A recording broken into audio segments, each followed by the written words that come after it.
this morning's stakeholder event for the new National Research and Innovation Strategy. We've got a great lineup this morning, a great few sessions planned. Just on housekeeping, what I might ask everyone to do is make sure you're named accurately and maybe include the name of your organization if you can in your Zoom profile. And just to say that the plenary session is best enjoyed in speaker view and not gallery view. So if you go up to the top right hand corner and go to view and you click on speaker view, that's probably the best way to experience the session. So as I say, we've got a really strong lineup this morning and hopefully some space for really good conversations about how to shape the new National Research and Innovation Strategy. We're going to start in a couple of minutes with a session about the voice of the researcher and innovator, which is going to be really important in shaping how they perceive what needs to go into the new strategy. At around 10 o'clock or 10:05, we'll hear from the Minister for Further and Higher Education, Research, Innovation and Science, Simon Harris, who'll tee up some of the big challenges as he sees it from a governmental perspective for the new strategy. At around 10:20, we'll have a panel discussion with a number of expert panelists from government, academia, enterprise, research funder and international perspectives, which will hopefully give us a lot to think about as we head into the last part of the session. We'll have a quick coffee break at around 11:20. And then at 11:40, we'll come back into plenary and then immediately break out into a number of breakout groups where there'll be questions assigned to each group to sort of get into the knotty issues that we want to tackle in the new strategy. And so hopefully that'll be a lively session. Hopefully in the first part of the morning, we'll be able to tee up some really interesting conversations. So without much further ado, we'll move on to our first session, which is the voice of the researcher and innovator, a panel session that's moderated by my colleague, Joe Moore. So Joe, over to you. Thanks, Keith, and good morning, everybody, and welcome to this long-awaited event, I know, by our stakeholders in the research and innovation community. So, as Keith mentioned, this is an opportunity for us to really maybe look at the voice of the researcher and the innovator and talk to people who are active on the ground in terms of research and innovation, looking at the spectrum from research all the way up to somebody trying to develop their company and a product. I am going to introduce the colleagues briefly and then ask them to introduce themselves. So the first panelist is Dr. Siobhan Ilanica. She is the project manager for the Irish Survey of Student Engagement. She should give us some feedback on the postgraduate research student survey, which she's done, so looking forward to that. Second panelist is Dr. Dervla Dooley, who is assistant professor at the UCD School of Medicine and also an SFI Frontiers for the Future awardee. She also spent some time in Belgium doing her PhD, so it would be interesting to get that international perspective. And speaking of the international perspective, we also have Dr. Catherine Schoenrock, who is joining us from Alabama. So it's either very early in the morning or very late at night for Catherine. So welcome, Catherine. Catherine is the EPA and PI and postdoctoral researcher at NUI Galway. She's also the 2020 IRC Early Career Researcher of the Year. So welcome, Catherine. And then our final panelist is Dr. Lucy O'Keefe, who is the CEO and co-founder of Crevalve. Crevalve is an early stage medical device company. Lucy has spent quite a lot of time in research and development in some FDI companies, which are present here in Dublin before starting Crevalve. She's also had the opportunity to avail of funding from across the system. So it'll be interesting to see how she's experienced that. So really the objective for this session is, as I said, to get this voice and perspective before we go into the second panel and our breakout groups. I'm conscious that, we have, as policymakers, developed a strategy for science, technology and innovation from 2006. We then went on to develop Innovation 2020. And I would hope that the researchers and innovators here in this group are the fruits of those strategies. So for good or bad, these strategies helped nurture these researchers over the past 15 years or so. So really, this is an opportunity to say to these researchers, what was that experience? And if you cast yourself forward to 2027, what would you like to have experienced of the system? And also, what would you be saying to researchers and innovators who perhaps starting out on their own path? So I'll give each of the panelists an opportunity to speak. We'll start with Siobhan. So welcome, Siobhan. You have done some work on the student survey, so that might be a good place to start for us in terms of our further discussion. Indeed. Thanks a million, John. Thanks for having me at this event.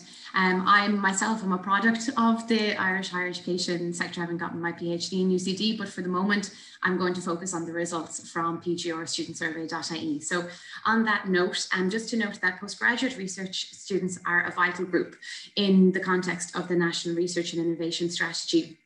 So any strategy must include supporting and empowering these early career researchers. If we look at the results from the HERD report in 2018, we can see that there's about 8,500 permanent academic staff and about 2,300 postdoctoral staff. They are outnumbered by the over 10,000 doctoral and research master's students in higher education institutions in Ireland. These PGR students are a key cohort currently undertaking valuable research, but also they will be the future talent who will be leading research in 10 or 20 or 30 years, Mancha. So what I want to talk about for the next couple of minutes is drawing from a couple of key sources of information. The first being the pgrstudentsurvey.ie National Report 2019, and also tentatively I'll draw on the preliminary analysis from that will feed into the studentsurvey.ie pgrstudentsurvey.ie National Report for 2021.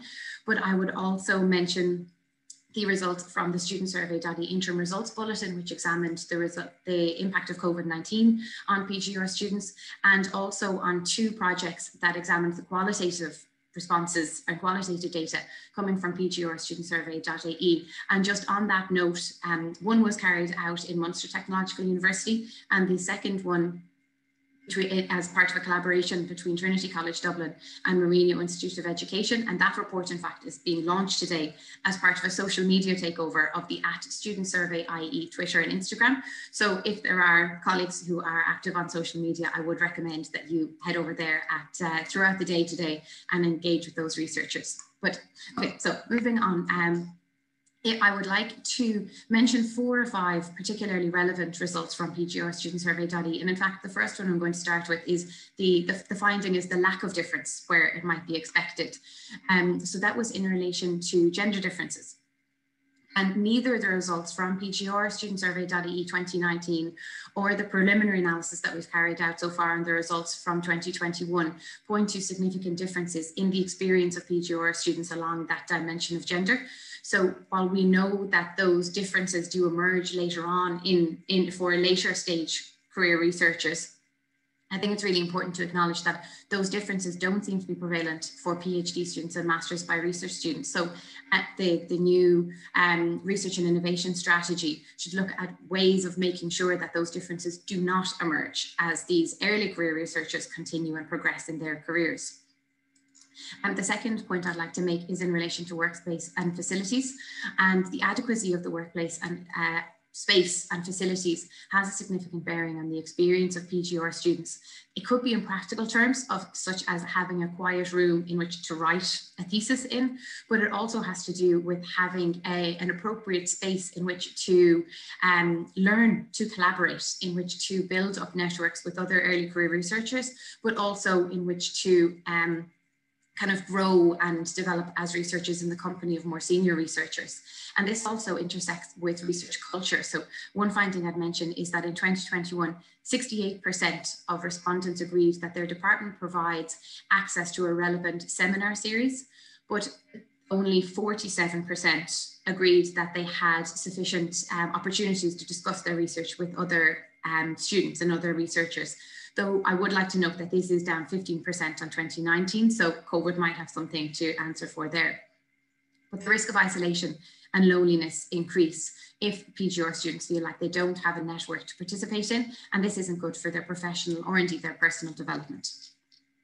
I am running way out of time, so I think I might need to run through a couple of other points a bit more quickly. So I might just mention then, in relation to preparation for their career, when asked to select their career aspiration for when they finish their research degree in 2019 and 2021, about 68% of BGR respondents chose a career in an academic setting in higher education, and about 58% chose a research career outside of higher education, such as in a private research organisation, a charity, or an industrial environment.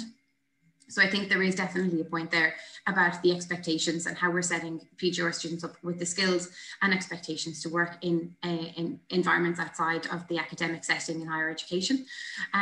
If there is time, I might come back to another point that I want to make about work-life balance and kind of preparation for the work environment. But just in the interest of time, I'd mention one more point in relation to funding, and that is that in 2019 and 2021, about 82% of respondents indicated that they're being funded by either a scholarship, a grant, or are employer funded, and about 18% of respondents are indicating that they are self-funded in 2019 and 2021. When we asked them what that funding covers, about 95% indicated that it covers fees, but then this dropped to about 50% when it came to whether that funding covered travel to conferences, and to about 25% when it came to support for travel to other places such as labs and for specialist training. We did do an analysis by field of study, which is quite interesting, so hopefully we'll have time to return to that before we finish this session. And as well, just to note that I'm not going to dwell on the results for the impact of COVID-19 on PGR students, because they're covered in quite a lot of detail in the Student Survey.ie interim results bulletin, which is available on the website, and we intend to return to those results to inform the national report for 2021. So if I may conclude with one final point, the consultation paper asked the question, what should the objective of the next strategy be in terms of identifying human capital needs from the research system? But I think it's important to build on identifying the human capital needs and also have a strategy that seeks to support and empower these early career researchers, without whom research and innovation in Ireland would be significantly diminished. Gormila Magat. Gormagot, Siobhan, actually, and some very interesting points raised there.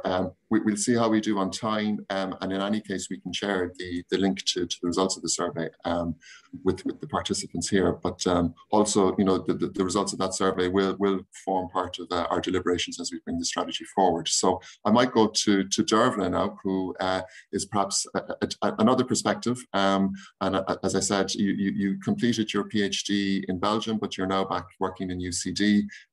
I suppose, apart from telling us about your own experience, maybe you could share some thoughts or some advice for us as policymakers as we start upon our own discussion this morning.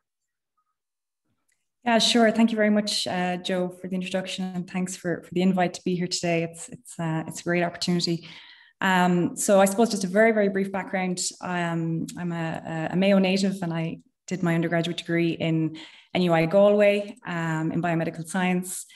And I graduated in 2010, which was kind of the height of the downturn. It was challenging to kind of secure a PhD position that was really kind of interesting and to me in particular in the field. So I decided to look a little bit further afield, and as Joe mentioned, I found a really exciting position in Belgium.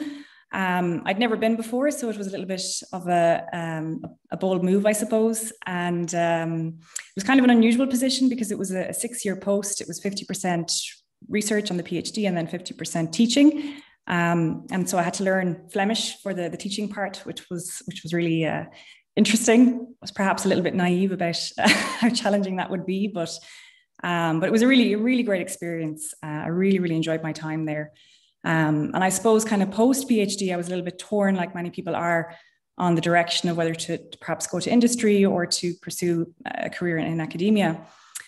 And at the time, I was looking at potential posts in industry, particularly in Belgium, because there are quite a few opportunities there. But in the end, after much to and froing, I decided that to have a crack at the kind of academic line, and I returned to Ireland to pursue a postdoc in Trinity, and really just went from there. And I was lucky enough to secure an academic post in UCD in 2017. And since then, I've just been building up my own research lab in the area of spinal cord injury, which is my main area of interest and really what I'm very, very passionate about. So I'm very lucky, I suppose, to have made that transition and to be able to, to actually pursue the research that really interests me. And I suppose that's kind of what drew me to the career in academia initially, is just that ability to really pursue those questions. So I suppose as regards kind of funding trajectory, I was kind of stuck a little bit between a rock and a hard place initially because of the fact that I transitioned, thankfully, from the postdoc to academia.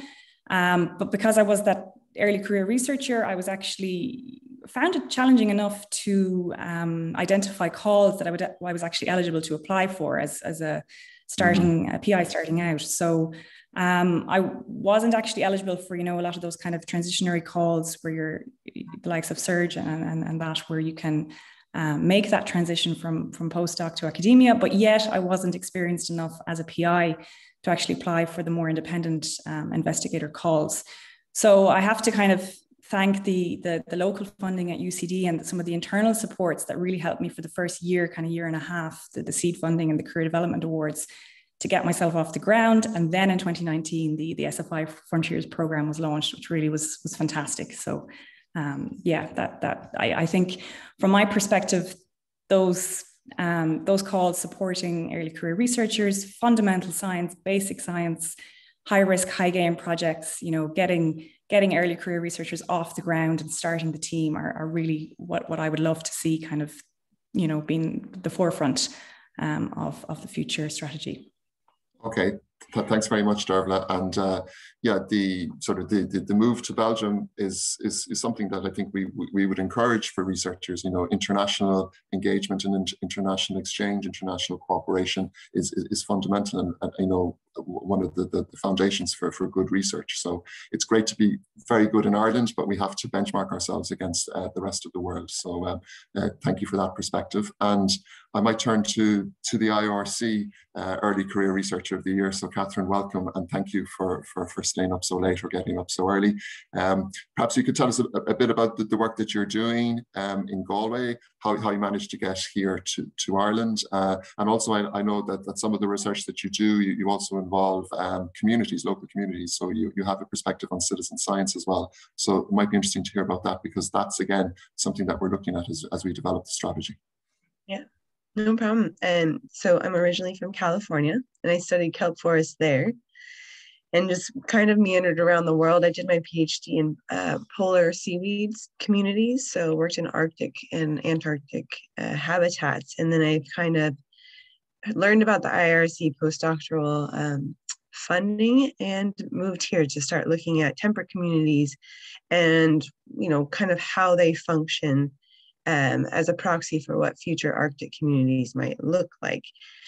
So I studied kelp forests in the west of Ireland, and now have expanded that with the EPA to the whole coastline of Ireland.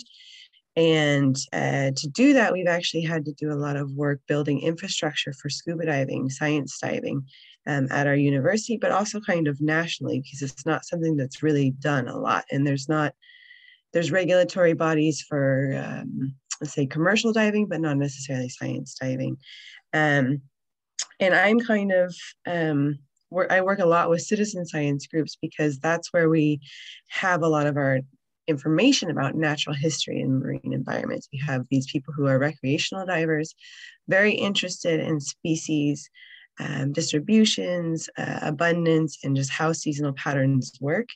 And that's actually a huge resource. So I work with Sea Search Ireland and kind of Shore Watch and the National Biodiversity Data Center for a lot of our research projects. And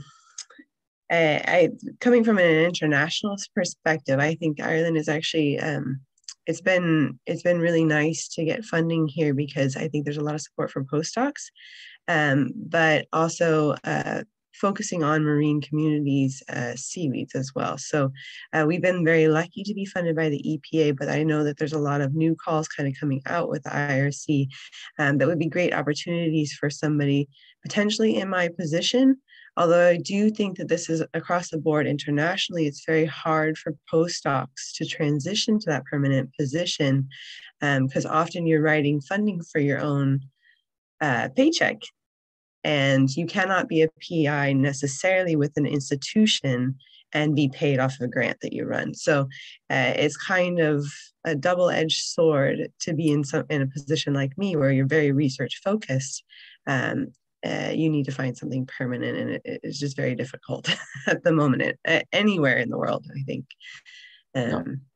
Sure. No, thanks for that, Catherine. And yeah, that certainly is something that we've received feedback on, you know, as we've prepared the consultation paper, and I'm sure as we go into, you know, the development of the strategy, that's one we will reflect on. So yeah, I might turn to Lucy now. So Lucy, you're perhaps a slightly different perspective in terms of having done sort of the academic role. You moved quite quickly, I think, out into an industry position and spent some time with FDI, and have now, I suppose, made the next bold step in terms of the research and innovation spectrum, because you founded your own company. So perhaps you could tell us a bit about that. Sure, thanks very much. Yeah, so I did a degree in mechanical engineering in UCD, and then did a PhD in UL in biomedical engineering.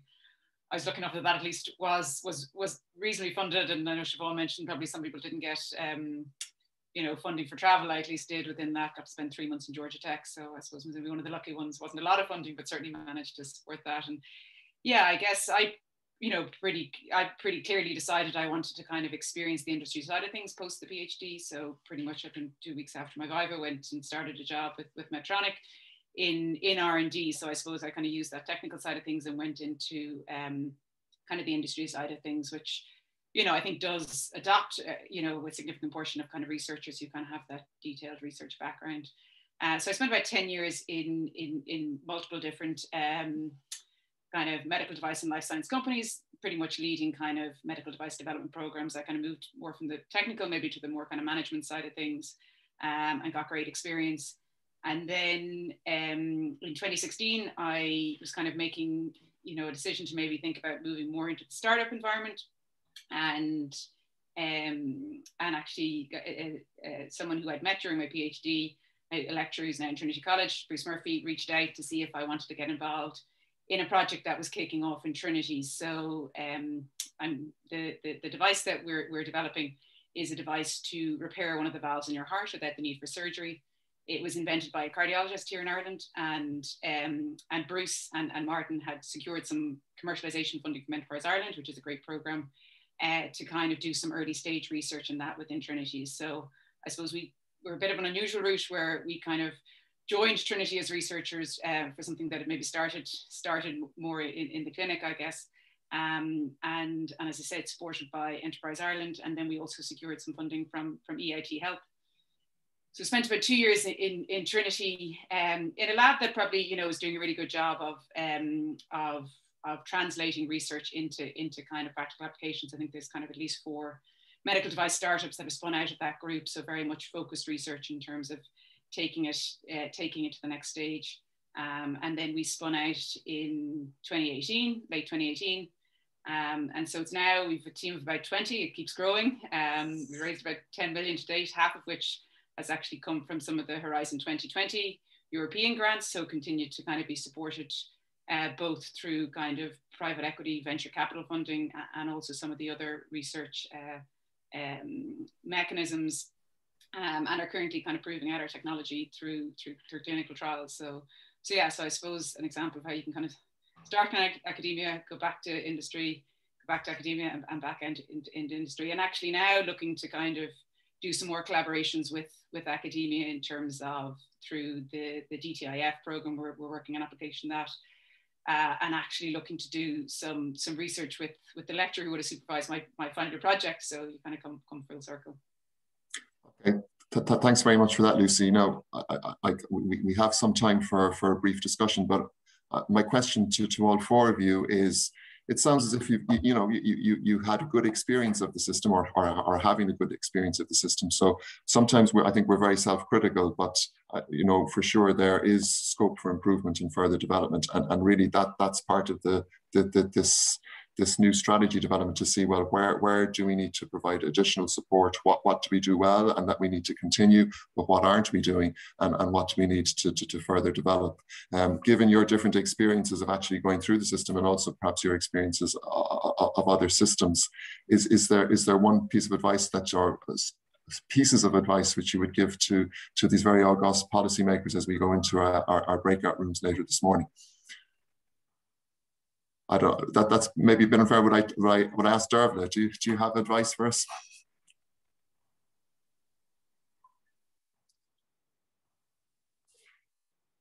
I think you're stuck on mute, are you? Yeah, sorry, I couldn't unmute myself there. Perfect. Thanks, Joe. Well, I guess I don't have, a magic formula, but I think, just as I mentioned, the launch of the Frontiers program for me personally, anyhow, was a real kind of need at the time. So I would love to see kind of more of those kind of programs available. And just really kind of supporting fundamental science and basic science, because I just feel like that's the bread and butter of a lot of the kind of future developments that come from that. So just those supports to really help researchers starting off. And I mean, I don't know if we're going to go down the COVID road, but I mean, it's kind of a massive area in amongst itself. But obviously that has brought a few challenges which aren't by any means specific to us. But I think personally, one of the challenges that I have found as an early career researcher is just kind of that, that delay that has come, and that kind of perhaps need to get the project over the line, and the time delay that has perhaps come with that, to just kind of to think about going forward how we're going to kind of overcome that. And again, that's not unique obviously to us, that's across the board, but it's just something to kind of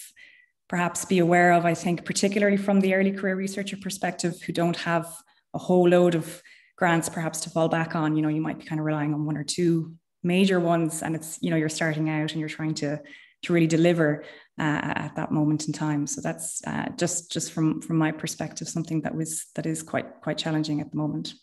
No, absolutely, Dervla, and I suppose we're aware of specific challenges now, particularly with COVID-19, but we are trying also to future-proof the strategy out to 2027. So, if COVID has taught us anything, it's the importance of obviously research and innovation in addressing challenges. But COVID is the current challenge. I think climate will become an increasing one. That was certainly a theme which we had before the COVID-19 situation emerged.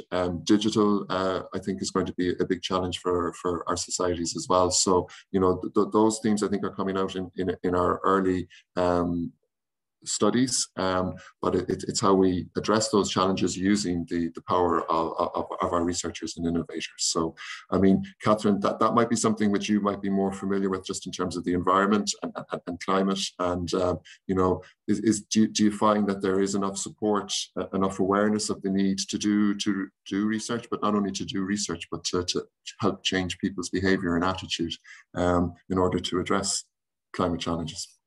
Well, I don't know about changing behavior, but I do know that there are a lot of calls now for specific things like climate mitigation. For instance, in the marines, blue carbon. There was microplastics a couple of years ago, and that's great. I think that there are a lot of calls kind of addressing what's the right word? It's very early. Sorry, urgent things. Like, we want to know how to mitigate this huge load of CO2 that we have in our atmosphere. That's fine. And we don't have a lot of calls for just basic natural history. Like, I'm coming from a biology perspective, but basic research, things that we need to keep going, long-term ecological monitoring. And it's not sexy in terms of research. It can be kind of expensive, but it is something that would maintain, for instance, postgraduate students in a research theme, that sort of thing. So while there is a lot of focused research calls. I think we're still missing out on some of the stuff we need to do just to basically understand our natural environment. Sure. But that said, I think that Ireland is really on the right path to doing that. Yeah, okay. But I suppose just to develop that out, and we do a lot of work with Europe and the European Commission and Horizon Europe, and a significant focus for that is on addressing challenges or missions. And I think that's something which all policy makers have grappled with in terms of defining what a mission is and then perhaps how to deliver it. And one of the things which is coming out is the importance of multi and interdisciplinary work, and using research from the very basic, but also up to the applied, and perhaps also developing a product or a solution which can be used to address that challenge. And this is maybe for anyone, or maybe for Lucy as well, given your experience of working with enterprise. How do we foster that, and how do we facilitate that sort of multi and interdisciplinary team-based approach? And is that something which we should focus on as we go into the new strategy? I think one of the points is that we're very conscious of, and I think that the minister is also aware of, is making science and research and innovation relevant to people. And if we can say, this is our contribution to challenges, not just research and innovation challenges, but worldwide, global challenges. Maybe that's a good way for us to get further support. But I'm not sure, Lucy, whether you've looked at that aspect of things. Yeah, I mean, I'd certainly be a strong believer in kind of, the application of research to kind of real world problems, and kind of making sure that it kind of comes outside the academic setting.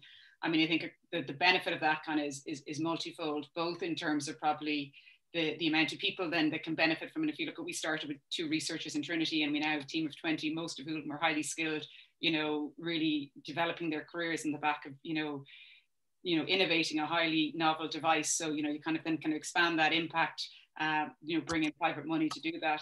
So, that's one key bit of it. And then obviously beyond that, I mean, our aim is to try and kind of, solve a key disease for patients. And so, you can really translate, something that starts kind of in a research focused mind to something that can have a huge global impact, both commercially, but also obviously from a clinical need perspective. I mean, I think in terms of, the challenge to do that, obviously capital is a great, great benefit for that. I think for us, the early stage research we did in Trinity would have been difficult to fund elsewhere. A heart valve device is a very expensive thing to develop. And so investors need some data to support that what you're doing is the right approach. And without that early stage funding, we probably wouldn't have been where we are now. The other thing I suppose that always comes up as well is when you collaborate with academia going forward, the kind of IP model is always one that involves a lot of discussion. Obviously, you do need to recognize contributions of different parties, but it can be a blocker, I think, in terms of, just the barrier to kind of do that engagement, because it adds a whole extra kind of layer of complexity. So I suppose the more that can be kind of standardized and streamlined, and you're not ending up in high legal fees around trying to work at a collaboration, I suppose the more likely people will engage in that. And I think that is probably, because I think to ensure research is practically applied, you do need people kind of who have commercial experience and industry experience to kind of understand what really will get translated. There's a lot of research that can be done, but only certain parts of that will ultimately get translated commercially. Okay, thanks for that, Lucy. And I'm going to give maybe the final word to Siobhan, because she said she just wanted to make a few points. Now, Siobhan, I'm going to say that the minister is waiting to speak, so there's no pressure on you. But if you just wanted to maybe wrap up with a few points, that would be great. Thanks, Siobhan. Sure, I will keep it brief, and I'm reflecting back upon your question, Joe, about kind of what would a takeaway point be. So while I have loads more findings that I would love to share, they're available on the website. So what I would say is, on that piece, I would very much encourage that policymakers celebrate and try and harness diversity and also cognitive diversity, because we need to draw in lots of thinkers and lots of people who think in different ways. So I'm thinking about how this intersects with strands such as access. And, if it is the case that we're finding that students are having to self-fund, have we got equity of access, not only to build upon the work that's been done at undergraduate level, but going on to postgraduate level? Does everybody have the same opportunities to engage with postgraduate research, regardless of their socioeconomic or sociocultural background, and and to harness those thinkers and those voices. And if I might add, I did promise I might come back to my own experience a little bit, with having done research in the area of psycholinguistics and sociolinguistics. And one thing that struck me when I was reading the consultation paper was about how Ireland needs to differentiate itself in these uncertain times, I think the line was. And one of the ways that we can do that, I think, is in our unique and beautiful culture that we have and in our ancient Indigenous language. And I think as well, when we think about the grand societal challenges, one of those big challenges is in the space of social human rights, protecting human rights, mass migration, and how we balance, celebrating unique cultures, but also counterbalancing that, or finding ways of making that marry with trying to get beyond entrenched or intransigent ideas about, in-groups and out-groups of nationality and migrants. And that I think Ireland has done massive work in that space, in the areas of things like psycholinguistics and sociolinguistics, and in our culture. And we have ways that we will be able to contribute to those big questions around kind of in the context of mass migration and human rights from all sorts of ways that we do that. So I think that would be my big takeaway point, would be just to kind of make sure that we are pulling in that cognitive diversity and diversity of experience, because that's when we can find really innovative ways of solving problems. Okay, thanks very much, Gormaga Darish, Siobhan.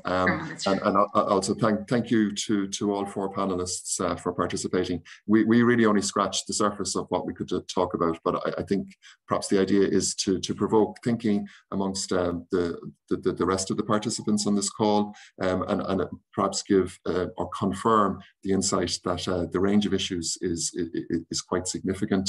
We do have to choose our priorities as we go forward, but the breadth of potential, I think, is quite exciting as well, because with all of these challenges come great opportunities. So I think that's really what we will try and define and focus on as we develop the new strategy. So thank you very much, panelists. That was a great kickoff, and hopefully lots of food for thought for the rest of the participants. So Keith, I'll hand back to you if I may. Thanks, Joe, and a huge thanks to Siobhan, Dervla, Catherine and Lucy. That was a fantastic way to start. We could have spent way more time on that, but a huge number of issues there that are so important: diversity, inclusion, skills, transitions, all things that we're going to have to reflect on for the rest of the day and in the strategy. So thanks a million, folks. A great way to kick off today. Delighted now to say for the keynote address and to sort of to tee up what we see as the sort of vision and challenges that we see for the strategy, we have Minister Simon Harris, Minister for Further and Higher Education, Research, Innovation and Science. So Minister, over to you. Minister, you're on mute, I think. There we go. My own department wasn't allowing me on mute myself. I was officially being gagged. How are you? Good to see you all, and thank you so much for having me. Thank you so much for having me here this morning. I'm really delighted to be with you, and I must say I was really enjoying listening into the last few minutes of that conversation, and I want to thank Siobhan for bringing up the whole issue of how really the agenda we're discussing today is so interlinked with an agenda around access, inclusion, equality. And it really is. I've been co-hosting this morning an event on women in STEM with the organization WITS, Women in Technology and Science, and I've just left that to come here with you to talk to you this morning. And it's just so fascinating to work with them on a number of issues, including this issue of the leaky pipeline, where we know now that in our own country a majority of women with qualifications in STEM do not work in STEM. We know that we've made massive progress in the academic setting in terms of female participation in research. It's nearly at the 50-50 level. I think it's about 47%. But when you go to industry, it drops off to 27% female participation. We know that 51% of staff working in our higher education institutions are female, but we know that only 27% of staff working in our higher education institutions in leadership positions are female as well. So it's actually all of these conversations begin to interconnect, and I think Siobhan is very much right to highlight that as well. And I really do hope that whole issue of equality, inclusion, diversity very much forms a part of your conversation today, and very much forms a part of Ireland's new national strategy. around research and innovation. So look, it's a great honor to talk with you this morning. One of these days, we're all going to get to talk in person at an actual event and get to meet many of you beyond the screen. But it is hard to believe that this new department has now been in existence for just about a year. I think it's about a year and 3 days since this government was formed. And with it came the establishment of a new first ever Department of Further and Higher Education, Research, Innovation and Science. I met my counterpart in France about 2 weeks ago. They've had an equivalent department since the 70s. So we're getting there in terms of really embedding in our policy landscape and in our political system a focus on some of these issues that my department is now charged with. Of course, we've been established and we've all been working through an incredibly difficult time, a really, really challenging year. And despite the difficult news of yesterday around new variants and all of that, I do genuinely believe we can continue to plan and should continue to plan with optimism as to how we rebuild our country post-COVID and how we emerge into a more resilient society. And I really think the conversation about how do you create a country where there is economic and social cohesion, a big part of that answer, I genuinely believe, is a robust, well-funded, well-structured research and innovation ecosystem. This new department was set up for a reason. It was set up because the government believes we need to put a much greater focus on issues in relation to research, innovation and science, that we also need to break down silos in terms of bringing together all of the different stakeholders as well. And it's a real clear signal of the importance that we must now attach for our future well-being to skills, to knowledge, to research, to innovations as drivers of national recovery, but also regional recovery as well, and the creation of a fairer, more inclusive society. Our establishment is, in my mind, just a first step. It's a first step of a collective journey to set a new and ambitious agenda for research and innovation in Ireland. Today is principally about developing that new national research and innovation strategy to succeed Innovation 2020, and in collaboration with colleagues from across government departments and agencies whom are joining us here today on the call. I really especially want to welcome the agencies within my own department's family, the Irish Research Council, Science Foundation Ireland, and the Higher Education Authority. Before I go into the policy frameworks and the programmes, I do genuinely want to just highlight and say how impressed I've been and hopeful that I felt after my visits, mainly virtual, to SFI centres and to other places of research and innovation. I managed to get out beyond a Zoom meeting and make an in-person visit to UCD a few weeks back and see all the great work that was being done by the research community out there. I was also delighted very recently to celebrate with the Farm Zero C as winners of the SFI Future Innovator Prize Zero Emissions Challenge. And what has struck me most from my encounters with many, many individuals and organizations from across the research and innovation community is how passionate each and every one of them is about the difference research and innovation can make to all aspects of our economy and all aspects of our society. And this strategy that we're going to develop together, and I use the words together intentionally, it has to be all of our strategy, something that we can all own and feel a part of. It feeds directly into how we shape our economic and society going forward, our economy and society going forward, and enables all of the output that I've witnessed on visits to date. The development of the new strategy is just one of a number of steps my department and agencies have been taking to try and maximize the potential of our R&I system. And two particular recent initiatives that I want to highlight this morning. One is creating our future. And again, I heard some conversation about this as I joined the call. I really believe in Ireland, we're really good, the research and innovation ecosystem, at talking to each other. And we talk to each other on many occasions, and we talk to each other with great passion. We have to do more in terms of broader public engagement regarding research and innovation to ensure that it can be of relevance to every single person in our society, as I think it was Lucy remarked. And that's why earlier this month, I announced plans for creating a national conversation on research. We're calling it Creating Our Future. And we want to actually have a civic dialogue. We want to talk to the people of this country about why research matters, why innovation matters, why we need to fund it more, and what do we want to be really good at in this country when it comes to research and innovation. It is so important, if there's to be publicly funded research, that the public have a buy-in to that and feel a part of it. And we've looked at other jurisdictions where they've done this, most notably the Netherlands, and the benefits to policymakers and to civic society has been really, really good.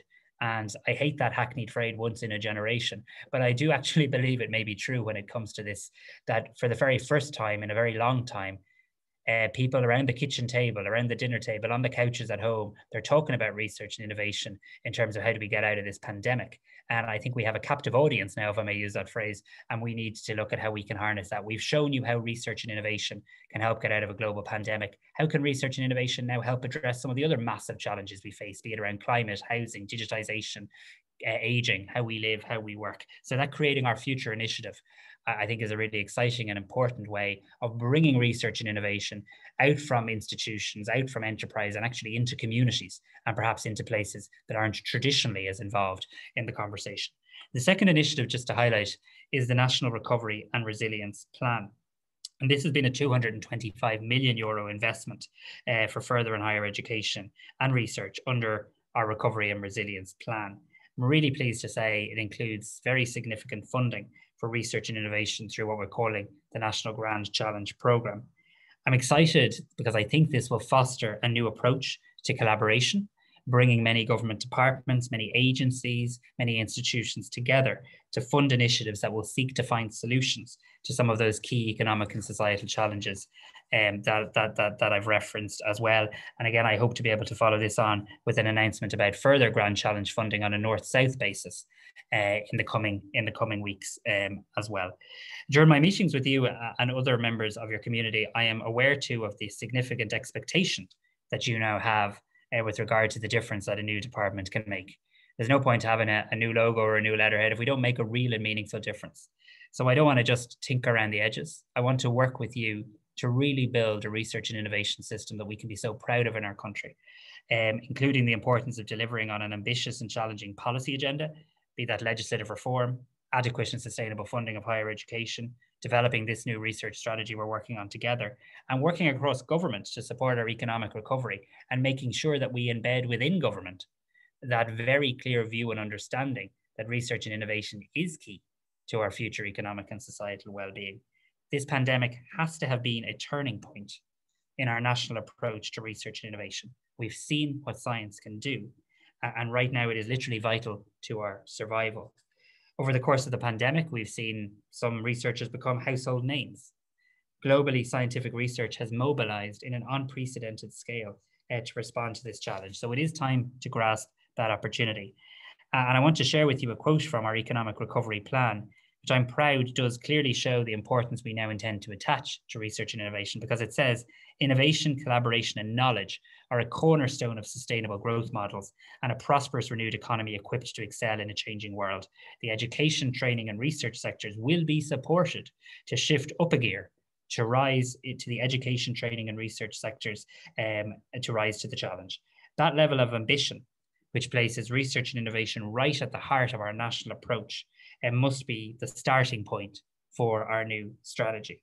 The policy implication is that Ireland really needs to get its act together in terms of intensifying our commitment to building a knowledge-based economy. More and more we're going to see, with global tax debates and all of that taking place, the focus will become about attracting and retaining talent in our own country. And when we talk about capital and capital plans, we have to realize it's not bricks and mortar we're just talking about, it's human capital. It's investing in people, in ingenuity, in talent, in their ideas. And we have to be candid with ourselves. While we've done well in drawing down lots of funding, an incredible 1.16 billion in Horizon 2020 funding, and we have strong platforms to build on, Ireland does operate in a dynamic and highly competitive global environment, and no one owes us a living. The fact is, we've not yet met our ambition to become a global innovation leader. We're not leading the group within Europe with respect to many of the key metrics that characterize an innovation leader. And much of that is on me and on government and not on our research community. Let me be clear about that. While investment has increased, we're ranked too low amongst our European peers on public investment in research and innovation. And I've said it time and time again, and I'm going to keep saying it, and I'm going to shout it from the rooftops, and I'm never going to stop saying it. If we're serious about the importance of research and innovation to our economy and our society, we've got to fund it properly. We need to prioritize funding research and innovation. I go to European research meetings and we talk like some of the Scandinavian countries, but we don't fund like them. We're below the EU average for R&I funding. And I strongly share Joy the Taoiseach in his commitment to end that and to make sure during the lifetime of this government that we fix that underfunding issue in relation to public investment research. So I'm going to continue this fight for increased funding for research and innovation. But today, my challenge to you is to come up with the ideas to ensure that we maximize the value of any and all funding allocated to research and innovation. So this is fundamentally what today's consultation is about. What do we need to do to move the dial on performance and impact? We've set out some core questions which the new strategy will need to address around collaboration, around support, around structures, around policies. And I'd really encourage all of us, everyone, to be bold on the big questions, to be ambitious in our aspirations for the kind of research and innovation ecosystem we have in Ireland. There's no point having a new dedicated Department of Research, Innovation and Science if we don't intend to scale up our ambition and scale up our funding. And I am determined that working together, we're going to do both. So I'm really looking forward, Keith, to the ideas that are going to come from today's events, to working with you to knit them together in the coming weeks and months, and to produce a strategy that will be all of our strategy, that will be Team Ireland strategy, that won't be owned by any one agency or department, but will be owned by our country as to where we want to get to, how we're going to fund it, and what the outcomes are going to be over the next number of years in relation to research and innovation, as we finally want to arrive at that destination that we've set ourselves to become global innovation leaders. Thank you so much. That's great, Minister. Thanks very much. That's brilliant to hear the sort of level of ambition that you have for this agenda. And also, I think, an instruction to us all, ambition and candor in terms of how we approach the discussions on the strategy. You know, we need to set high ambition to meet that target of research and innovation being at the heart of a resilient recovery, and we need to be candid about where we need to do better. So thanks, Minister. Thanks for setting that discussion up.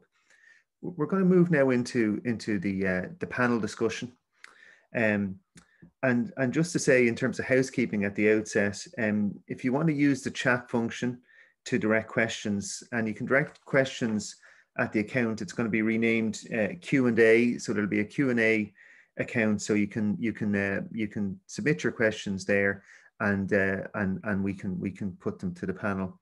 So I might introduce the panel first, and then ask them to make a sort of an introductory statement on what they see as the key issues and challenges. So to introduce them first, so we'll start with Jim Breslin, who's the Secretary General of the Department of Further and Higher Education, Research, Innovation and Science.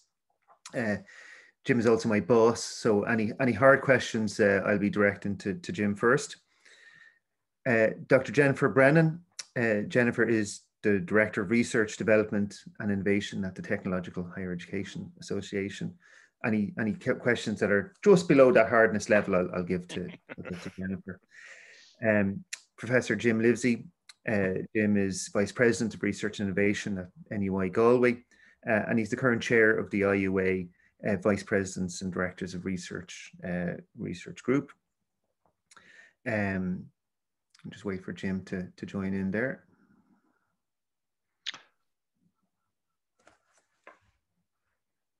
There you are. There we are. There you are. Lovely. We have Dr. Mairead O'Driscoll, who's the CEO of the Health Research Board. Hi, Mairead. We have Mr. Leo Clancy. Leo is the new CEO of Enterprise Ireland. Hey, Leo, how are you? And we have Dr. Goran Markland, who's Deputy Director General and Head of Operational Development at Vinnova, which is the Swedish Agency for Innovation Systems, and Chair of the OEC Innovation and Technology Working Party. So thanks very much for joining us, Goran. We might give each of the panelists an opportunity to just say a few words about what we see as the key issues, the challenges and the opportunities in the new strategy. So maybe Jim Breslin. Jim, we might start with you. Thanks, Keith. Just to confirm any hard questions, I'll be delegating to the Assistant Secretary in charge of Research and Innovation in the department. Delighted to get the opportunity to participate on this panel. And a couple of things from me. I think the excitement around starting out on a new strategy development process and building on the influential nature of previous research and innovation strategies. For me, that's all about the context within which it's taking place, and just maybe a couple of pointers as to what I think that context looks like. I think the first is the creation of the new department without being overly institutional centric. I think the fact that quite a range of the research ecosystem is now within the overall responsibility of one department. So we have probably more significant policy, both national and international, located within the department. We definitely have more significant research funding. We've in excess of half of government research funding located within the department through the means of SFI, IRC, and often overlooked, but the HEA block grant. We have the research institutions and our ongoing relationship with universities, institutes of technology, which are in Ireland are the home of much of the research activity that is undertaken. And I think powerfully what we heard this morning, because of that relationship with both funding, policy and institutions, I think we have the potential to work on the supports that researchers need. And after all, that is how excellent research is performed, because that research takes place within institutions and within policy frameworks. So people talked in the earlier panel about competitive calls, but there are other things you need in your career beyond competitive calls. And I would hope through this process that we get to identify that. I was listening to Dervla, and she was talking about the institution-specific support she got in UCD at a critical point in her career, where competitive calls were maybe less accessible to her because she was falling between stools. And I think that that's something that we really need to focus on, that people need the support of their organizations, and we need to support those organizations to do that. The other thing I would think, and the minister's mentioned this, we do have an opportunity, won't be here forever, but to build public support for research and innovation. I think coming out of COVID, that is certainly, that level of awareness is there. The Creating Our Future platform is something that we're going to put time and effort into this year to try and build upon that and to get that dialogue going with the public. But it will be very much about engagement. If the public aren't engaged, that will become temporal and it will move on. So how we engage the public on this, I think, is really important. And then lastly, in terms of context, I think the enormous disruption that we face, the economic recovery that we're now having to rebuild again once more as a country, I think that poses for us questions around the role of research and innovation for a small country like ours. To distill it down, the question now is, does talent trump tax? Tax won't be what we will offer the rest of the world. What will we offer instead? I hope it's talent. I hope we're able, particularly in research and innovation, to talk about the talent we have in our country and to really see that as something that we're proud of and that people come here to do business. And it's not just about doing business, although that's important. And Lucy's experience in working with enterprise, I thought was really, really useful in that. But also Siobhan's research finding that the careers that people are contemplating as researchers, half of them were within academic institutions, but half were outside. And that for us is something that we need to build into people's formation and training so that they're equipped for that. But to be able to offer that to people, both current SMEs and FDI, that they would come to Ireland because uniquely we offer something strong in that area. And then the last thing I would say is that it's not just about business. It really must be about the societal and grand challenges we face. So we've seen that in COVID. Who would have known that mathematics would have been key to modeling how we make our way through this COVID experience? But it was mathematicians and researchers in that area that were brought together. So that's about making sure that we have a really strong system at every level, early careers, across all disciplines. And then there's an opportunity when you have that to direct it towards some of the grand challenges, the issues around climate, digitization, and so on that we face. But that must be built upon a really strong system of research. And I think the perspective that we heard in the earlier panel just points us towards needing to build that from the ground up. So they're my opening comments, Keith. Brilliant. Thanks very much, Jim. Jennifer, do you want to say something to open? I think you're mute, Jennifer. Not only have we muted the minister, we've muted the academic community as well. We're really on a run today. That's okay, Keith. It's hard to figure out this virtual environment sometimes, particularly with so many people on the call. So just first of all, thanks very much for giving me the opportunity to speak today. So I suppose it'll come as no surprise to people that what I'm going to speak about really is the advent of the radical reconfiguration of the higher education landscape that is the formation of technological universities, and which the new research and innovation strategy is going to coincide with. So I suppose for people like me, this is my bread and butter. I know this really well, but there's probably a lot of people here today who don't realize that looking back in 2018, we had 14 institutes of technology, and all going well, we in early 2022 will actually have a big change. We'll have 5 multi-campus technological universities and 2 institutes of technology spanning all regions of the country, including in places where historically there's never been a sort of a university. And why this is relevant to the National Research and Innovation Strategy is that in order to become a TU, and after you become a TU, you have to grow your research activity. It's actually set down in the legislation, specific metrics that the institutions have to hit before and after designation, including around the percentage of research students among the student body. So you have to increase your number of postgraduate research students to become a TU, and you also then pretty much have to effectively double them within 10 years of formation. And as our institutions has been working towards TU designation, we're already starting to see huge increases in research and innovation activity. So if we look at the HERD survey that came out earlier this year, we've had an almost 40% increase in research expenditure between 2016 and 2018. If we look back to 2012, we had around 800 postgraduate research students enrolled in our institutions. We've over 2,000 now in 2019-2020. And we've seen increasing involvement in things like SFI centres. We're in 13 of those now, technology centres, and working increasingly with university partners in large-scale collaborations, also internationally, and also in bilateral interactions. But we're still small at the moment. So again, looking at that HERD survey, we're still only around 15% of national higher education research and development expenditure.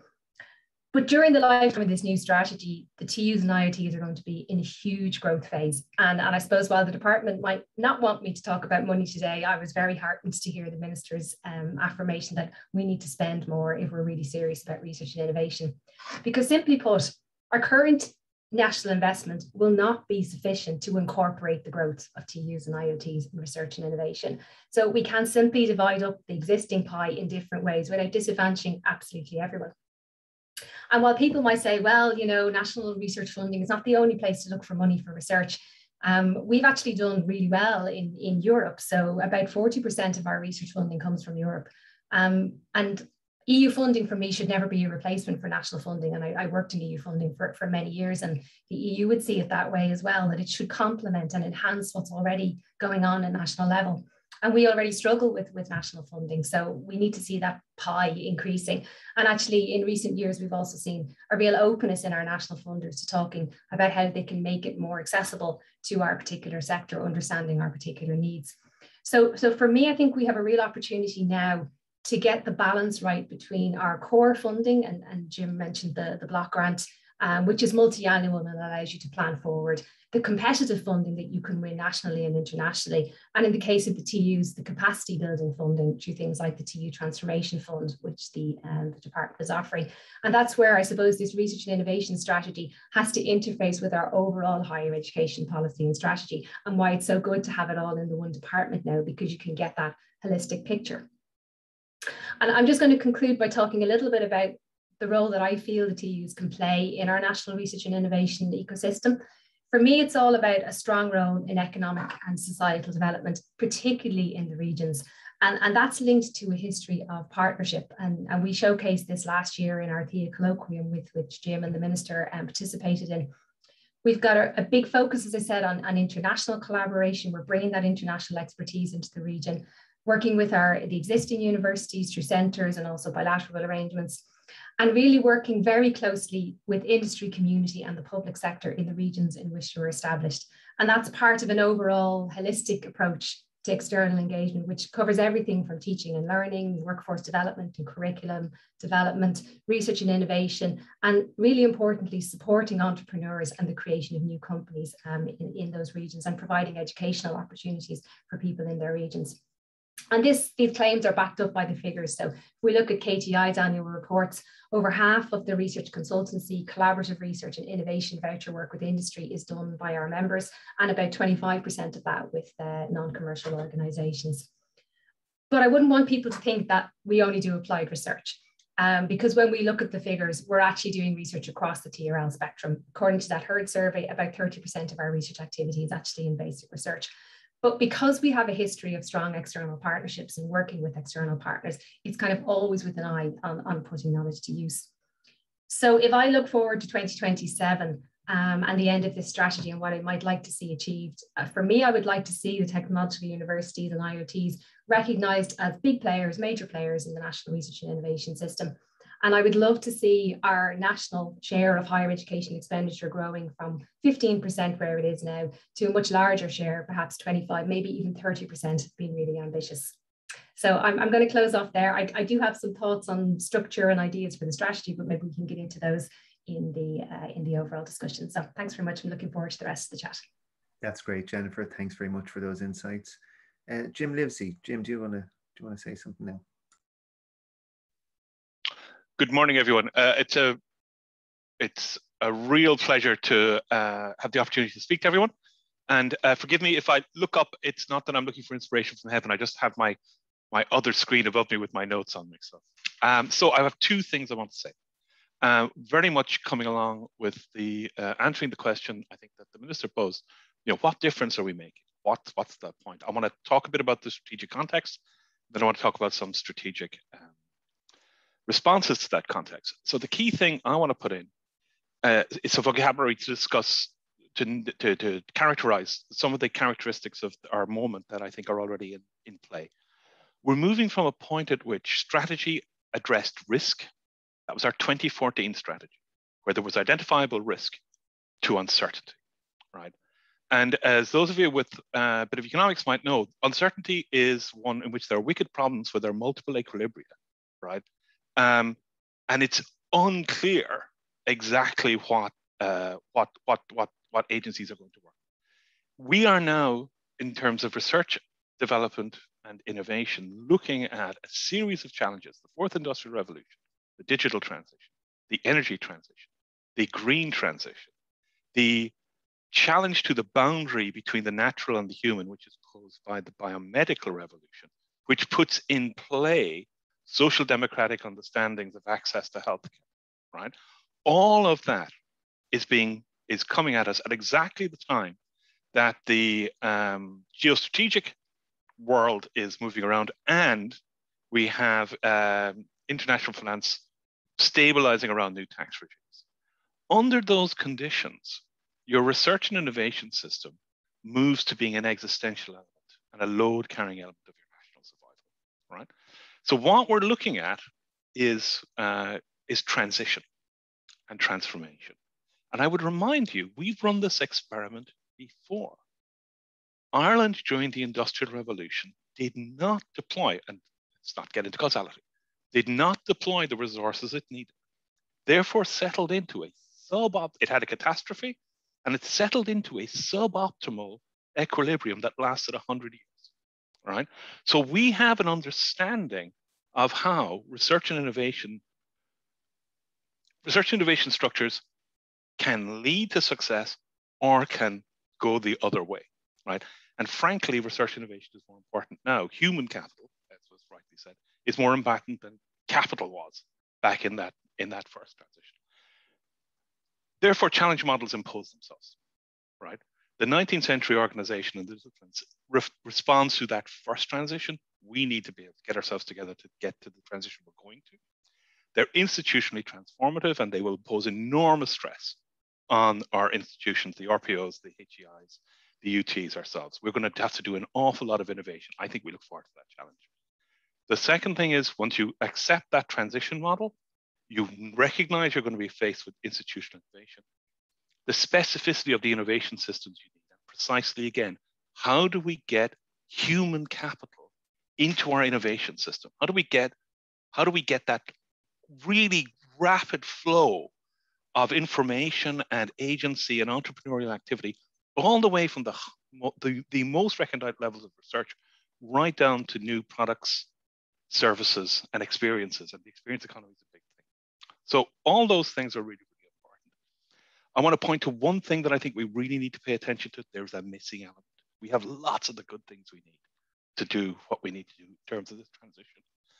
We don't have sustained funding of university-based challenge research platforms with value and attainment-based models of accountability. We don't have big, chunky, well-funded, longitudinal work with multi-agency involvement and multidisciplinary activity that can speak to the NIH, that can speak to the CNRS, that can speak to the Max Plancks, that can work at that level, at the upper end of the TLR, creating the value chain that goes further down, right? I have every confidence we can do that, but I think, you know, it's an existential moment. We really need to get this right. Okay. So then moving along a little bit. So if we're moving from,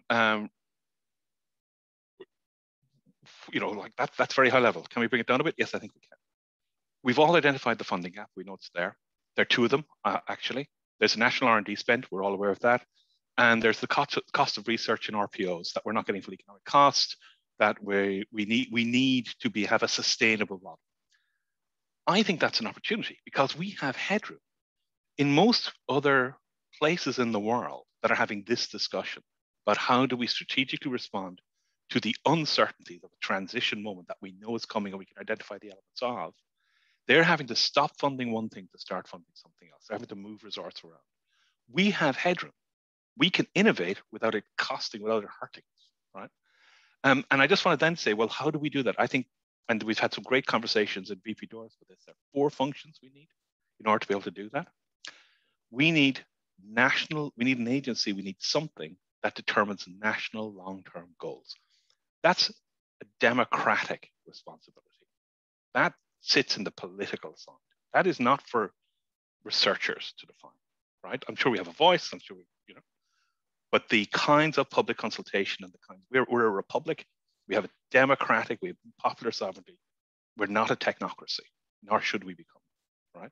However, those national goals need a long-term national research and science policy agency that can articulate those goals in terms of what can be done.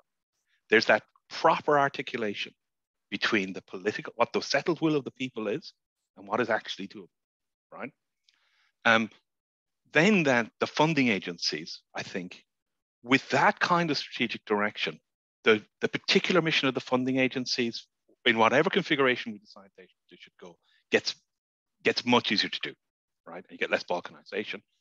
And then the research performing organizations sit at the bottom of that, right? But I think all the stakeholders can talk to one another if we can get all 4 of those functions, and whatever institutional model we use, talking to one another, I think we'll have a highly vibrant, highly agile system. So what I want to say, the 2 takeaway points: research and innovation are now existential issues for the country. It's not nice to have. It's not, you know, where it would be great if we could have high value. There is simply the scale of the challenge facing us is existential. Sorry for use the word. And I want to say, bring it back home. It's a Whittaker moment. This is a TK Whittaker moment. This is the point at which is the point of having a state where you can actually lead direction. You can actually make things happen. Okay, thank you. That's brilliant, Jim. Thanks very much. Move on to Mairead. Mairead. Okay, can you hear me okay? We can hear you perfectly, Mairead. Thanks a million. Great, thanks very much, Keith, and it's a pleasure to be on the panel. So I'm going to pick up just on, I suppose, a few points from the perspective of a funder or the funder. And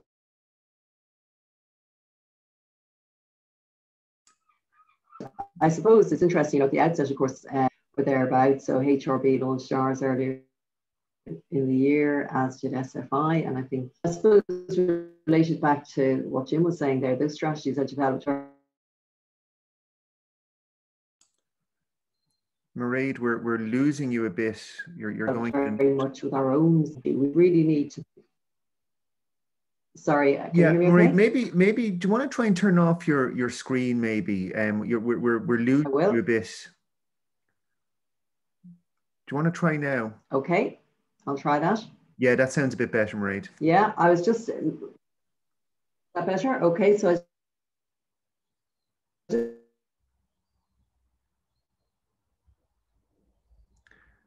just remarking that we have, of course, have our own strategies flowing from our own missions, but research can support on economic goals. And in particular, it needs to focus, I think, on those themes that cut across sectors, that are the enablers for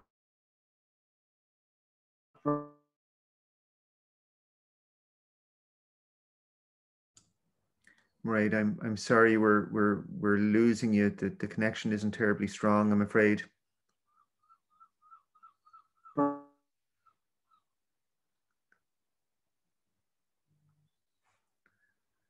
Mairead, we might come back to you if you can hear us. We might come back to you, see if the connection strengthens a bit. For our research system.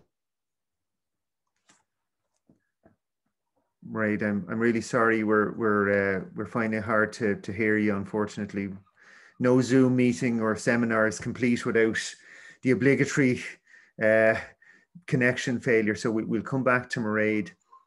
Leo, might move to you and come back to Mairead. Leo, do you want to say a few words on your reflections? Sure. Thanks, Keith, and thanks to yourself, Jim and Joe Moore, for the invitation to be here today, and hello to my fellow panelists. Good to be here with you all. So first of all, just want to say welcome to Consultation and appreciate you involving us. I think it couldn't be more important, and I think the panelists have said that so far. So I think the other point to make is that Enterprise Ireland is working with its own strategy, and I know we hope to meet your department shortly, and we're looking to set out a vision to 2030 for Irish enterprise. And in the context of what some of the speakers have said, I think we need to take that strategic view both on enterprise and on innovation, and I think the two need to coexist. What I really welcome from your consultation document is the focus on SMEs. And what we find is that for SMEs to compete effectively in global markets, innovation is crucial. It's crucial for growth and differentiation and for profitable productivity and export growth. So on so many measures, having innovation and particularly IP-based innovation built into your model, hugely important, and it's something that's going to be significantly important to us in the next number of years. The other thing to mention in the innovation context, a number of my colleagues have been working with IDA on the production of an innovation scorecard assessment for business. So we're rolling that out at the moment. It's based on the ISO 56000 standard for innovation management. And the insights as we roll that forward with our clients for what clients need from innovation, I think will go hand in hand with what the wider innovation system can do. So we'll be delighted to work with this department very closely as we move forward on that.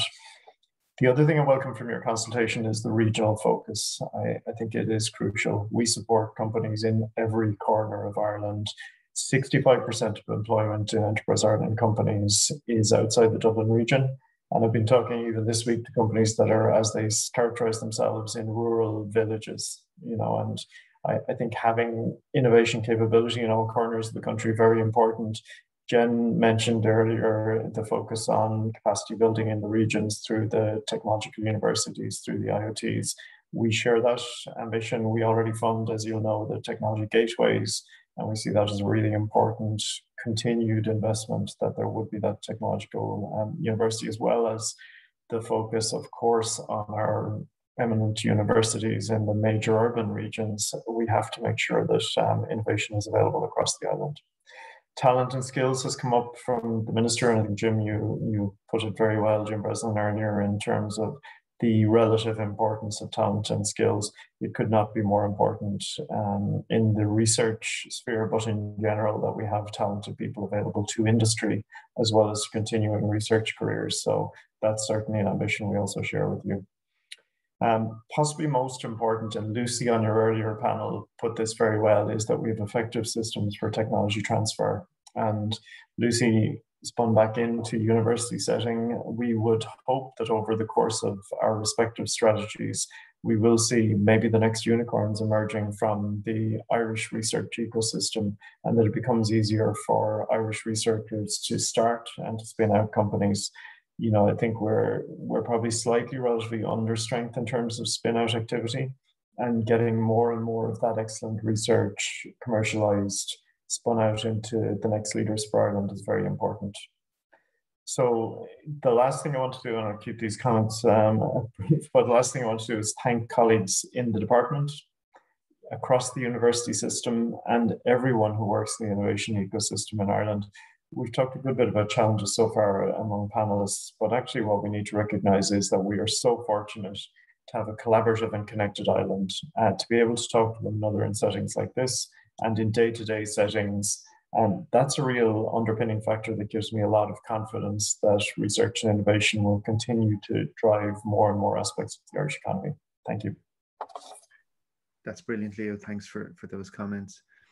Goran, we might turn to you maybe for an international perspective, you know, both from Sweden, but also from your work in chairing the OECD, and what you see as the big challenges for any country going into development of a new national research and innovation strategy. Thank you very much, first of all, for inviting me to this event. I feel like a true outsider, of course, in relation to all the details you have discussed, which are now details. I recognize all of them from the Swedish context, where we just had what I think the equivalent of a strategy, a governmental bill for the next 4 years in December 2020 now. So we're starting to living through that time. Which is part of the Swedish policy cycle, a 4-year budget and priority strategic cycles. Leaving that there, so I recognize all the discussions and the dimensions that you had in the previous discussion and also now.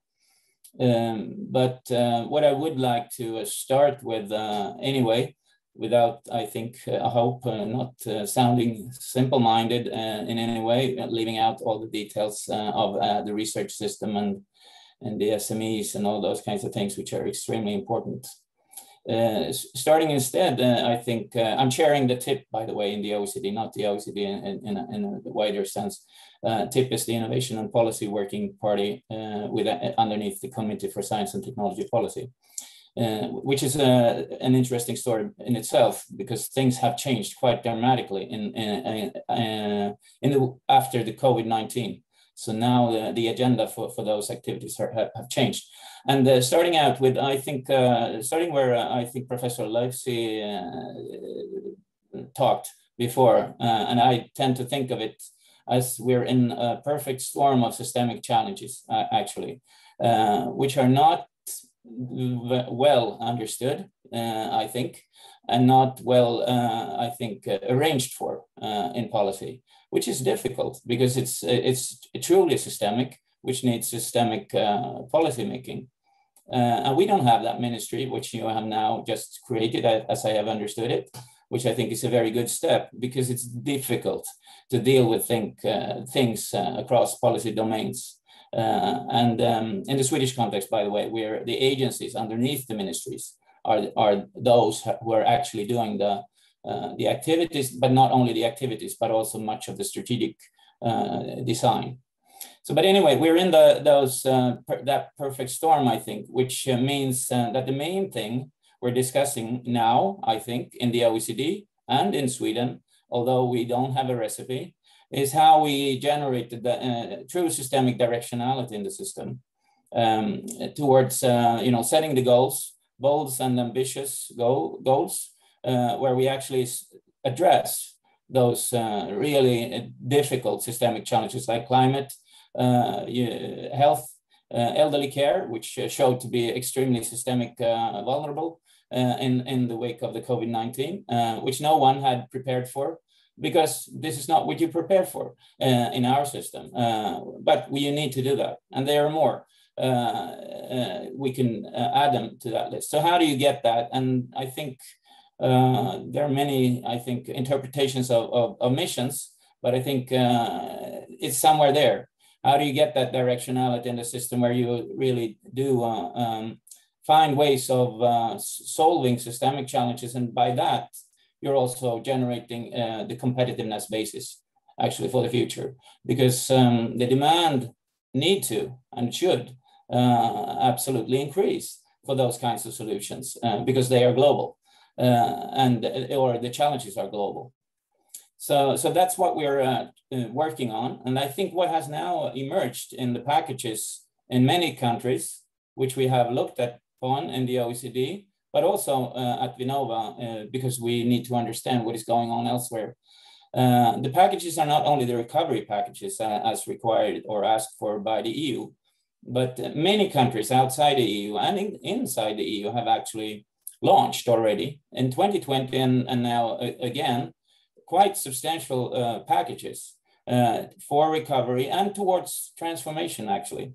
And they are beyond what we ever could think of a couple of years ago in terms of magnitude, in terms of directionality, in terms of really addressing those things. We have looked primarily now at the US, Korea, Japan, the UK, and also Germany and France. And we are behind them all in Sweden because we had that strategy and it came in 2020 and it didn't take really those ambitious goals seriously yet. So that's a frustration we have in our system. But now we are in a process of designing the next generation of the strategic innovation programs, which we would think would need to become mission-oriented in the true sense to generate the policy coordination needed, the demand articulation needed, and the funding needed, which is a scale below what is required, I think, in what we have done before in the Swedish context. And we're looking there at many different countries. And I think this is what is going on actually in many other countries. They call it differently, different names, different setups, but they are definitely way beyond what we thought about. It just changes everything in terms of the budgets available, the commitment from governments, I think. And all of that, I think, is due to COVID-19, which have unleashed unprecedented ways of working with state budgets across agencies, and also insights into these systemic challenges, which are not deep, but they are definitely acute now. So I think that is the way I would put the most important things into this discussion, as far as I see it, and as far as we work on it, and also within the OECD context. This is the agenda now within the CSTP, and also at the tip where I'm working. But no one has, I think, a recipe, but everyone knows that it has to be somewhere there, I think. So that's sort of coming from the outer space into this discussion, just what we are worrying about most. That's brilliant to get that perspective, Goran.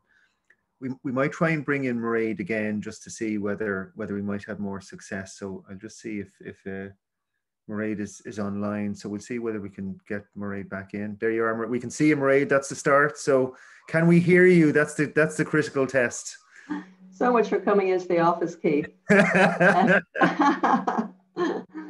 I hope you can hear me. I'm going to cut straight to the chase, right? So I won't mess around. And I suppose the question is really is how we can move ourselves in this strategy from a set of a kind of distinct strategic objectives to a high-performing ecosystem. And I think the starting point is to recognize the mutual dependency or interdependency in the research system here in Ireland.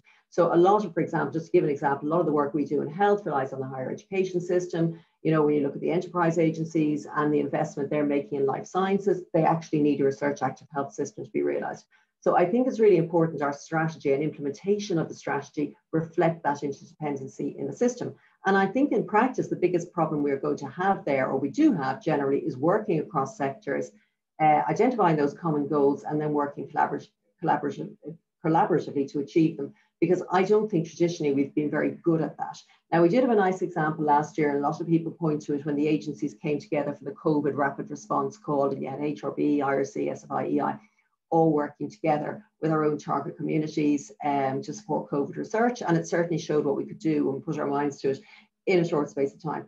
But to be honest, it was probably a relatively easy ask in the sense that while we were collaborating, cooperating, we were actually using very familiar instruments, research funded by agencies on the basis of competition and, people competing in response to calls. So it was a very familiar rule book, if you like. I think the harder nut to crack are those objectives that are going to be truly, or that are truly collaborative. So you look at the challenges that I mentioned, the consultation documents, some of them have been raised there already, you know, like climate change, health and so on, aging. You've got the national shared high cost infrastructures, you've got cross-cutters like open science. So these are these kind of areas where you need all the institutions and agencies and government departments to collaborate. Everybody has an interest, but at the moment, nobody seems to be accountable for them. So I think what we need in our strategy are some shared collective objectives and also some funding, some shared funding to incentivize all that sort of collaboration. So I think it's really important then in this new strategy that we consciously, you know, and I mean consciously put the mechanisms in place to make it work, because in practice, collaboration is really difficult. It's hard to work across agencies and departments. It's much, much easier to just keep doing your own thing. So that brings me to implementation. And I think we could probably all agree that the current mechanism, the, you know, the big, large Innovation 2020 group isn't going to work as an implementation mechanism for the next strategy. I think it has an important role to play in information sharing, you know, meeting at intervals, bringing everybody together, you know, acting as a kind of a sounding board, but it's too big to be effective as a working group. So then you ask, how do you make progress on those cross-cutting issues that are relevant to everyone, including the grand challenges? And I think what's needed now are probably to put in place some smaller, more focused, practical and time-limited subgroups that can develop those plans, concrete plans, address the bottlenecks and make progress, and be accountable to a larger group, which I suppose could then work more as a national or an advisory forum. Now, in practical terms, we do have an example of how that might work. We have the National Open Science Research Forum, the NERF, which has been working very well. It's bringing the institutions and agencies together. This is to think about the whole open research agenda and what Ireland needs to do there. And it is quite inclusive. You know, it's chaired by HEA, HRB. You've got Enterprise and DFERS with the Secretariat and, you know, providing some funding for coordinator posts and so on. And they're working on developing an action plan. So I think it is working very well. And you can sort of see the progress, the practical progress that's been made. So it's a good model. And I suppose the question is, can we take that and can we apply it to other areas? And I think one test of this is going to be our ability to work collaboratively in our approach to challenge-based research, and how is that going to be implemented? So I noticed in the consultation document, for example, it mentioned a grand challenges program to be administered by SFI, and then it was mentioning challenges in areas such as health, agriculture and climate. But I think it's important to note, like, a grand challenge by definition is a complex challenge. And there are also areas where the policy context, and in some cases regulation, is really, really important.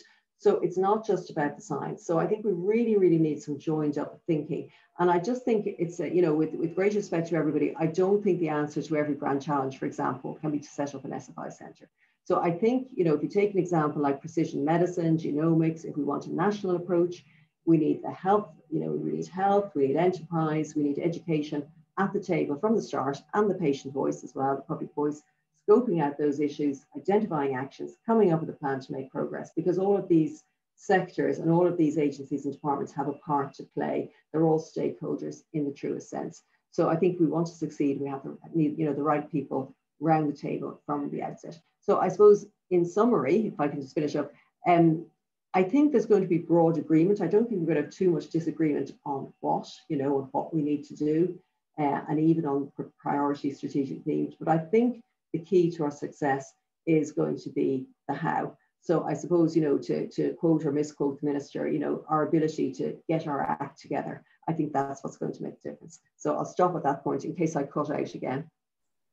Right, that was brilliant. That was fantastic. Thanks very much. I'm delighted you could get back in. And let's use that as the jumping off point for the first question. I mean, that question around grand challenges and how we do it, and these are knotty problems. Jim Livesey, you mentioned wicked problems. You know, how do we structure ourselves to tackle those sorts of wicked problems from an R&I perspective? Okay, great question, and thank you. I thought Jim Breslin was supposed to get all the hard questions. I think you got to keep it. I know this is going to sound odd. Keep it simple. You have to directly address the grand challenge, right? So if the challenge is, let's just take one, the energy transition, right? We know that fossil fuel systems have underpinned all forms of agriculture, social structure, et cetera, right? So this is a gigantic wicked problem, right? Our problem then is what's going to be the nature of the energy transition? How, at a national level, are we going to contribute to global solutions? But how are those global solutions going to be impacted in Ireland as well? And we can see bits and pieces of it. The key thing is to ask the question and not allow your existing research organization to determine the kind of question you can ask, right? And then work backwards from the question. If we need an institution that directly addresses the energy transition and needs sociologists and needs energy economists and needs people doing it, working in hydrogen, and needs people who can think about distributed business, because if we're micro-generating energy from our clothing, that sets up a completely different model of political economy and value. If that's what we need, that's what we need to do. So I know it sounds odd. The answer to that question is to ask the question and directly ask the question and let the chips fall where they may, rather than trying to fit existing institutions and existing structures into those questions. Thanks, Jim. Jim Breslin, can I ask you, in terms of, public administration, we handle things in different ways because we're departments, but how can we get that sort of cross-cutting collaboration to start asking the right questions? Yeah, so I think Mairead has touched on it. It's one of the trickiest parts of public administration, where there are kind of overlapping objectives, but they don't line up neatly with the kind of institutional configuration. I tend to agree with what Jim has just said, that rather than trying to work through in all of its institutional complexity, that you come back a bit and you say, well, what's the core challenge? And maybe just to expand on the example that Mairead gave, which I think tells us why you can't separate it out. So if you look at genomics or precision medicine, the platform that you would create for, and I believe in a publicly owned health service, is the same platform that you would create for enterprise, is the same platform you would create for research. So we all need that platform. The question is how we're going to get together to construct it. But if you don't do it on a joined up basis, you currently have a situation in Ireland where it's not just a research question. We now have markers, a couple of dozen markers that are standard of care that we should require from a public health policy perspective, that there is universal access to. They exist in other countries and are being used routinely. So we can't justify going off and developing up a research question approach and only having access to that for people who are willing to participate in research, or nor an enterprise approach where the only access is that the people are able to commercialize it. We have to have it as a core part of our public health system. But why would we create it as a core part of our public health system without building it in an open way that would allow enterprise to identify future potential innovation, new markers that we could identify here through the type of platform that we're talking about, both technology and also information based, where the population genetics is mapped. And then also the research community that would innovate and would develop that potential. So I think once you go to challenge, you speak to the heart of the cross-cutting demands that are imposed on you. And it probably is, like, there's some things we need to do as a policy, and we need to look at how policy gets executed by all of the research funders and work collectively across that broad base. But there are other areas where we need to focus specifically on some challenges and work that through collaboratively. And I agree with both what Mairead and Jim has said on that. I think we'll need to pick. It won't be possible to do that across every area of endeavour. We're going to need to pick some and invest in them, but mostly it'll be investing time and leaving our kind of institutional hat at the door to try and work collaboratively towards that solution. And just as a final comment to talk about how hard this is, like Jim summed up the uncertainty that we have faced across the world, and I tend to agree with him, and the transition model we're facing. So the demand there is not that we minimize risk. The demand there is that we manage risk and we manage that transition. That actually requires agility beyond what in normal times we've seen within our country, within our community. It requires us to put in, as the Minister said, the financial reserves that allow us to have that agility. It requires us to define our purpose a bit broader than our institutional focus. It requires collaboration, just as we've talked about. And it requires decision-making that's quicker and flatter than we would normally have. And I do think COVID is the kind of template. We haven't got everything right, but that is the template for that agility. We maybe won't be able to bend as many rules as we have done in COVID, but we don't need to go back to the old normal of a very slow process that lacks agility.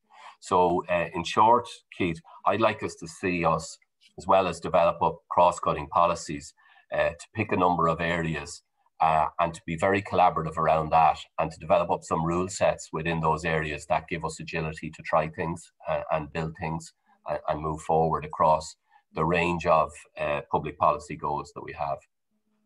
Thanks, Jim. And just to reflect some of the commentary that's going on in the chat, just a comment from one colleague: is there not a danger in overemphasizing challenge-based funding? In essence, it's solution focused, and the granularity and the benefits of curiosity-led research, PI-led research, can be lost. So just a reflection into the panel. I want to turn to something that I think, oh, sorry, Jennifer, you want to come in on that, sorry. Thank you. Just navigating the unmuting still. I think I need a bit of help from the organisers. Yeah, just on the kind of balance between the different kind of investments. I think that we could, do quite well to have a look at how Horizon Europe has established itself. It has three clear pillars. One for fundamental research, which includes things like doctoral training through Marius Skłodowska-Curie actions. One which is very much focused on innovation in enterprise, akin to the European Innovation Council, and then one which looks at clusters and challenge areas. And then thinking about some of the things that Mairead had said about the underpinning pieces, things like, research integrity, which is a particular, sort of good topic of mine, open research, equality, diversity and inclusion, how research can contribute to public policy. I think that could be quite nice. And it means that we have the space then to devote some funding towards fundamental research and more in the area of doctoral training. We have some space to look at the innovation piece, and we have some space to look at these clusters. So it's just an idea. That's great, Jennifer. Thanks a million. Leo, you want to come in? Yeah, thanks, Keith. I just wanted to come in briefly on the grand challenges piece. I couldn't agree more with Jim Livesey's point about it needs to be about answering the question asked when it comes to grand challenges. I think that's so important, rather than taking the approach of the hammer, that every problem is a nail when you own a hammer. And I think that's nowhere more than in grand challenges is that important. I think anything we do in this space, the answers need to be truly unique and translatable to real impact in a realizable economic context, actually. And that in itself is a grand challenge, getting that balance of excellent research and assessing the translatability of that research is no mean feat. And we need to be really careful that we set a high bar for that. And I would say in the end, we should be happy not to fund things. So if we issue a call on climate and we don't get the right kind of answers, or we get Me Too research masquerading as unique solutions in climate, we should be happy to walk away at that point and call again. So I think that's a really important point, and I do agree with the commentary. I haven't seen it, but I think, Keith, we need to be really careful in grand challenges that we're really creating valuable research as a result. Thanks, Leo. And just a question that's come in from Scanlon in Tyndall. And it prompted by your reference to value, Leo. Where do panel's views on measuring value and impact of research, especially given the vast differences, timescales across disciplines, and difficulties in measurement once we go outside economic measures?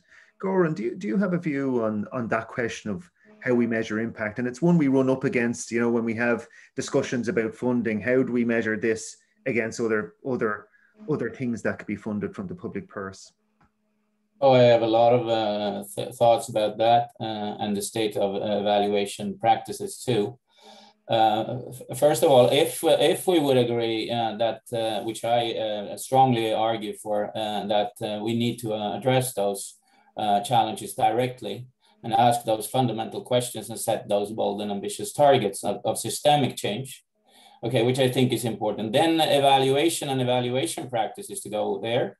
Is a challenge because the evaluation practices, the methods, the data, they are sort of geared towards trying to understand small, narrow, and almost tangible challenges and evaluate, I think, also your agencies around this table as our agencies and other agencies and policymakers and ministries in different countries, which means that those systemic complex issues are hard to grasp. So probably an evaluator would say, I don't see anything yet or at all. And I question, or the question mark is just in the air, that you are doing something that is really adding value to the system, which means that you have hard times generally in keeping up that kind of ambitions. So I think not only do we need an institutional innovation in terms of addressing those, which I call missions, those bold and ambitious targets, really in relation to those questions. You also need a real, I think, innovation in evaluation practices, which we have worked on too, both within the OECD and in the Transformative Innovation Policy Consortium, which we work with. And everyone agrees, I think, that the abilities on evaluation side, are really not up to the task. Not them either, really, to contribute to the learning we need here. So yes, and I can say very much more about evaluation, but I think this is the most important thing, that we don't have the evaluation frameworks that we need and the learning that we would require. And so there is a strong need for an innovation on a broad scale, really there. Otherwise, we cannot do this policy that is so needed, really. Thanks, Gordon. I want to move on to another point. I just want to reference, there's a few comments coming in on the chat, and I'll pick one. I'll pick Jane Olmeyer's one, just as a flavour of some of what's coming in. We need to be careful about being overly instrumental. Sometimes it's years, decades before the impact of research can be seen, such as William Campbell's work. In addition to thinking about bread on the table today, we'd be thinking about tomorrow. That's where fundamental basic research is also essential. I don't think anyone would dispute that point. The question I want to put to people, and I'm conscious of time here, running through nearly everyone's intervention, both at this panel, the ministers, and earlier the researchers and innovations, was around people, was around inclusion. The minister mentioned leaky pipeline, Jim Breslin mentioned talent versus tax. We're getting comments in about early career researchers, how we support mid-career researchers. So a lot of this is boiling down to, the skills, the pathway for people. Lucy earlier on mentioned commercial skills. Can we just ask the panel for your views on that bit around how we support people in the research and innovation system, pathway skills, those sorts of issues. Maybe Jim Livesey, maybe start with you, Jim.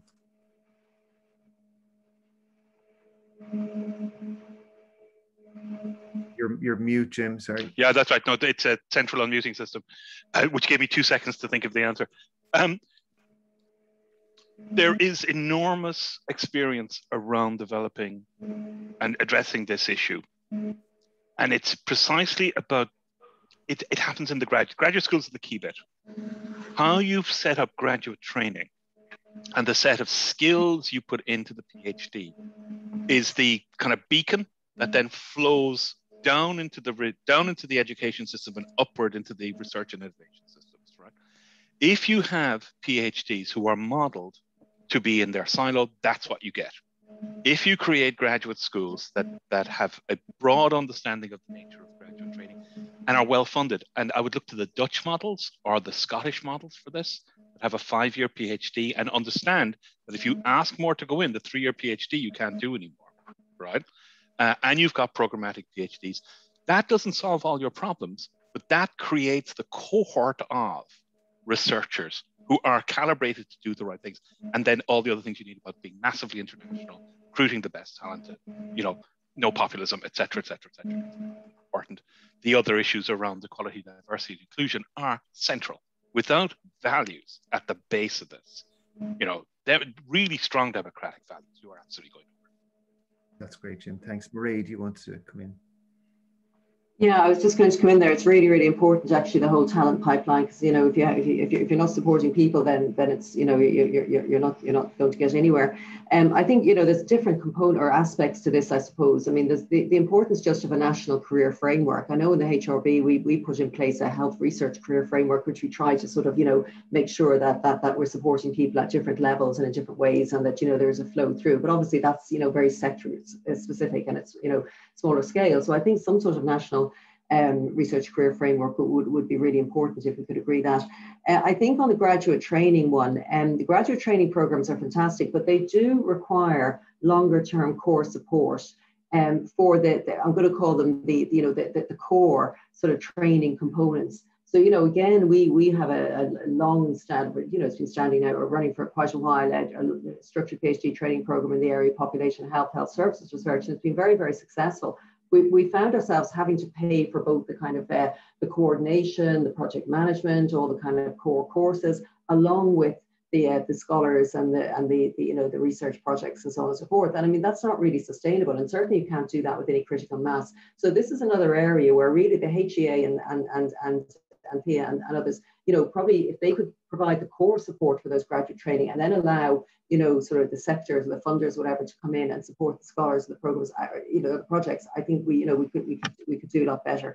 And then I think the last thing to say about it is we do need to look at how we incentivize things as well, because sometimes we have quite perverse incentives in the system. We say one thing, but actually we don't incentivize it. So, we say that we want people to kind of, be more policy oriented, or, to think about how their research is applied, or, to bring in a citizen role engagement or whatever. But do we actually incentivize that when we look at promotion and so on? So I think we really have to make sure that, the right hand and the left hand are actually talking to each other when it comes to incentives.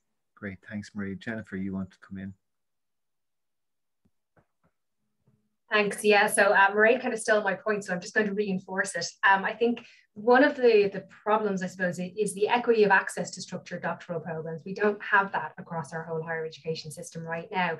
And we do run the risk in certain funding interventions of creating a two-tier system of doctoral training. And so while it's great to get funding for doctoral training centres and initiatives from SFI and HRB and other places, that doesn't allow us to provide that core structured doctoral experience for absolutely everybody. So really that funding should come through the core budgets that go into the higher education institutions, and then let the funders provide the icing on the cake for the thematic areas, maybe linked to grand challenge areas.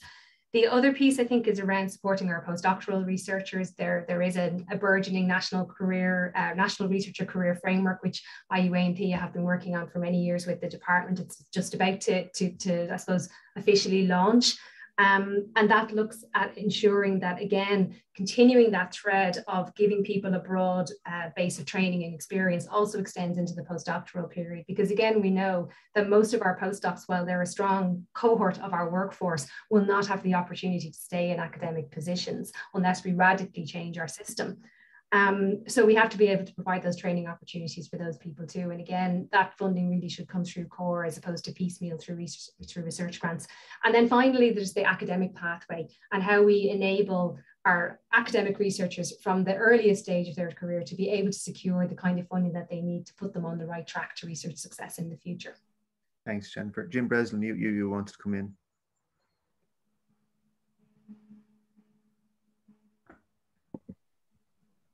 Thanks, Keith.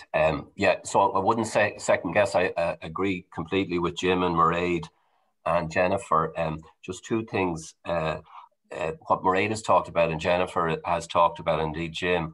I think the thing to acknowledge is that that's an extended period under which you do that work. So it's really important it's sustained. If you're going to develop up that type of capability in a particular field, you're going to have to do it over an extended period, and you're going to have to sustain it before you start to get the benefits. And so I think that is really important. And it does speak to the comment that you read out. I think we're talking about two things in parallel. We're talking about a national asset that is our research ecosystem, and we're talking about deploying that towards some missions. But if you don't do the first thing first, you actually don't have the firepower to deploy towards the mission. So I think it'll be really important in this strategy that we work through just what the capability of the national asset is and how we can grow that capability and grow that in all its dimensions and in all its levels. And I wouldn't be overly, you know, patting ourselves on the back that we have all of that sorted. We have a huge amount of work to do.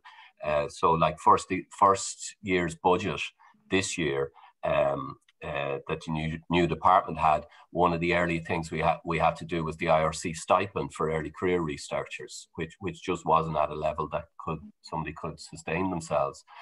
We to put a call in place for SFI IRC across early career research. So I think we're going to have a lot of work over the course of this strategy on that national asset, but I don't think we need to do everything sequentially. I don't think that means we need to park what it is we could do on some mission areas. I think we have to do both in tandem. Thanks, Jim. Leo, you wanted to come in, and I'm conscious that we're actually running out of time, so I think this will have to be the last comment of the panel. I'd be happy to sit here for another couple of hours because I think it's fascinating, but Leo, we might give the final word. Thanks, Keith, and apologies for holding everyone over. I don't have answers here, but just an observation. I think the discussion has been about career paths longitudinally within the research system so far. I'd like to point out that we probably, and I don't have numbers to justify this, don't see enough transition back into academia from industry. And I think having a holistic view that sees people maybe come back mid-career on a career break or other mechanism. SFI's fellowship program a number of years ago was particularly good in this regard. And I think the fellows tended to work in the other direction, mostly out from research to industry, which was brilliant.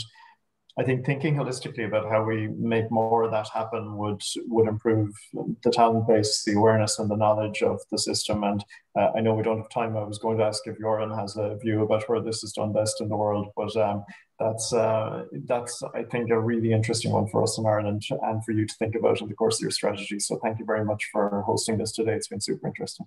Thanks, Leo. From Goran's face, I'm not sure he wanted to be asked that question. Goran, do you want to offer a view on that, or are you happy for us to run out of time? I don't know where it's done best. No, but I think keep track of the incentives which Dr. Driscoll put up, because those are often, you know, not going in the direction we say it should. So we have. You know, narrow focus and throughput in the higher education or in the education system for efficiency reasons, but they are detrimental to for the systemic perspective when we do the education system. I mean, so keep track on the incentive structures systems, I think, because they are not the best in Sweden, at least. So I don't know who's best, but Sweden isn't. Okay. Thanks, Goran. And look, thank you very much. That was a really fascinating discussion, panel discussion. We got a huge amount of questions that we weren't able to come to. We could have been here for ages.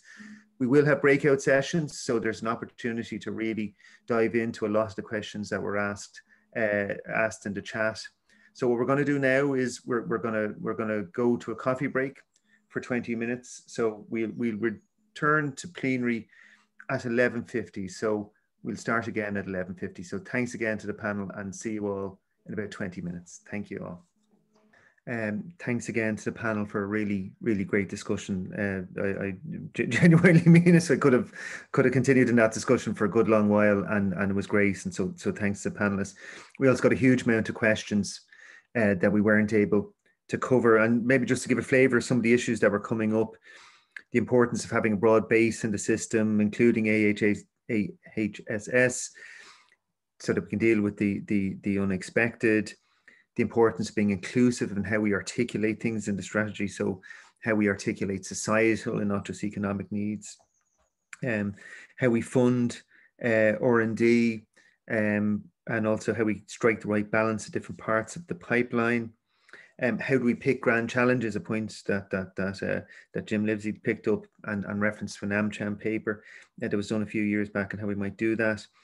People picking up on Mairead's points about how we cross boundaries and how we structure that, and the importance of knowledge and data for policy, and you know what excellent research means, being constructively challenging, and not just following, you know, a Me Too agenda, but you know, trying to be really transformative. So a huge amount of discussion there.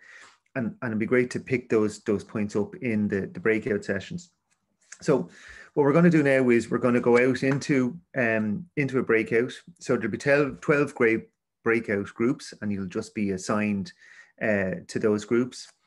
It'll be around, we'll continue the breakouts to around 12:35. There'll be a note taker in the room, and to make sure that everything is captured. So even if we don't get to report everything back in the full plenary session at 12:35, we will have a full record so that can feed into discussions.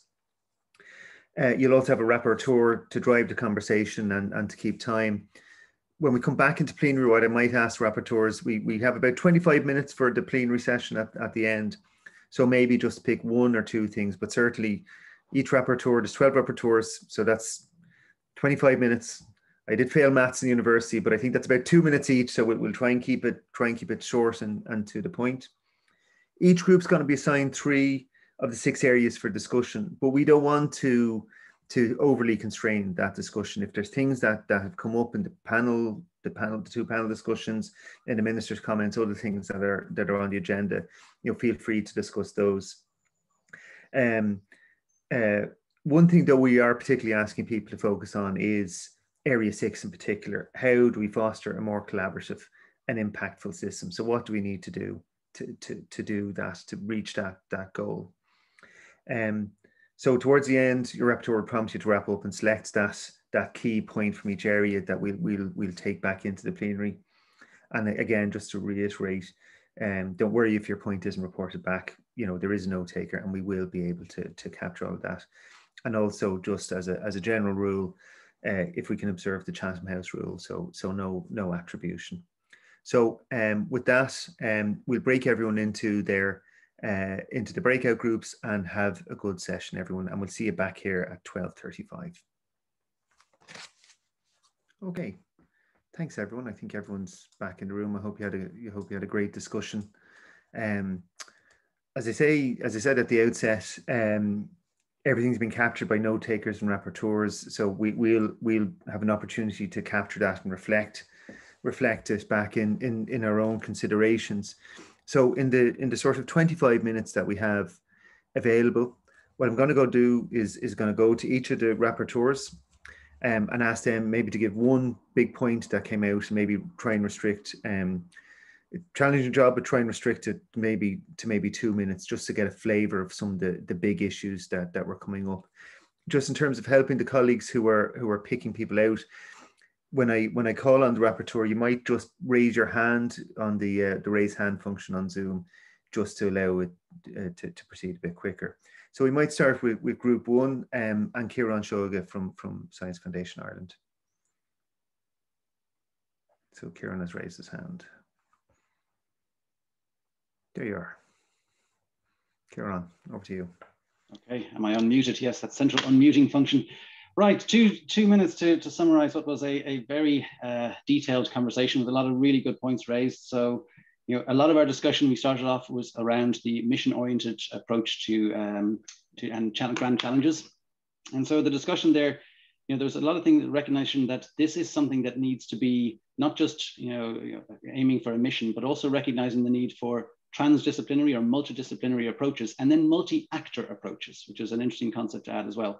So the recognition here is that we need to consider the end users. You need to consider that there's a sort of a rural engagement if you're trying to solve particular things that were raised around agricultural emissions, if we're talking in the sort of climate space.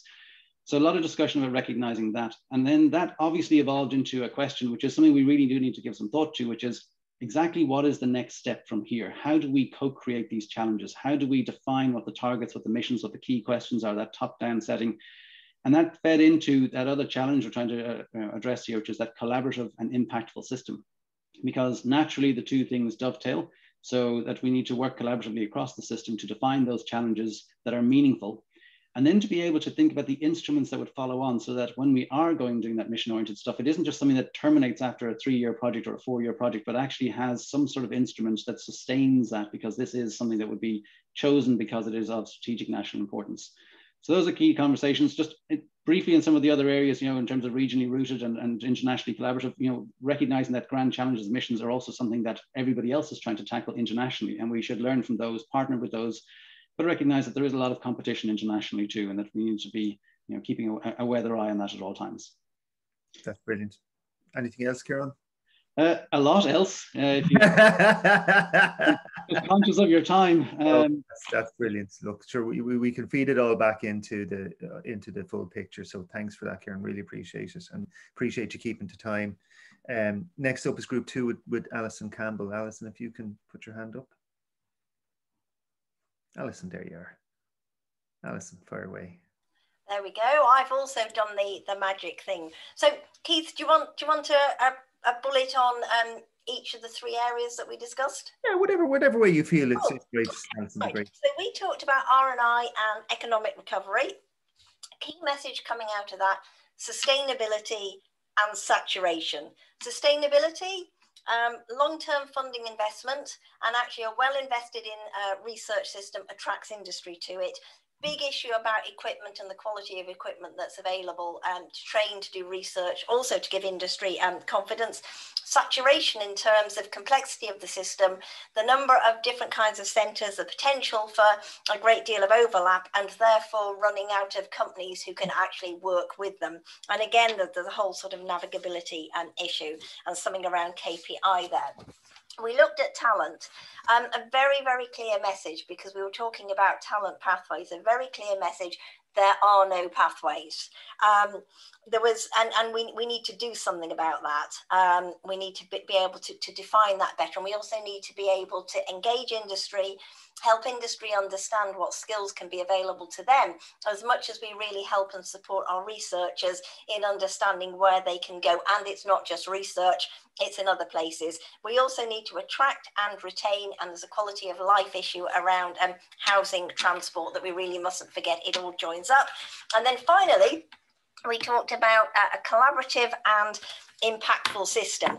Importance of cross-disciplinary, support for engagement across in knowledge transfer, not just out to industry, but across to other users of research, and academics need support for that. Hitherto, we've neglected that. We've got a system which some felt has been engineered for larger countries, and we're a small country, and we perhaps need one that reflects that better. And related to that, there was a point made that the way in which we fund the very big challenges that we've done means that half researchers are not involved in these larger collaborative kind of ventures, and quite frankly have forgotten about or discriminated against. And finally, the potential value of really involving stakeholders more in research and innovation as strategy as we go along and mature, on the suggestion that at a minimum we might create some kind of an industry board. That's great. Very much, Alison. Thanks very much. Next up is group 3, Professor Orla Feely. Orla, if you can put your hand up. I see her. Orla's hand being raised. Hi, Orla. You're on mute there, Orla. Yeah, okay.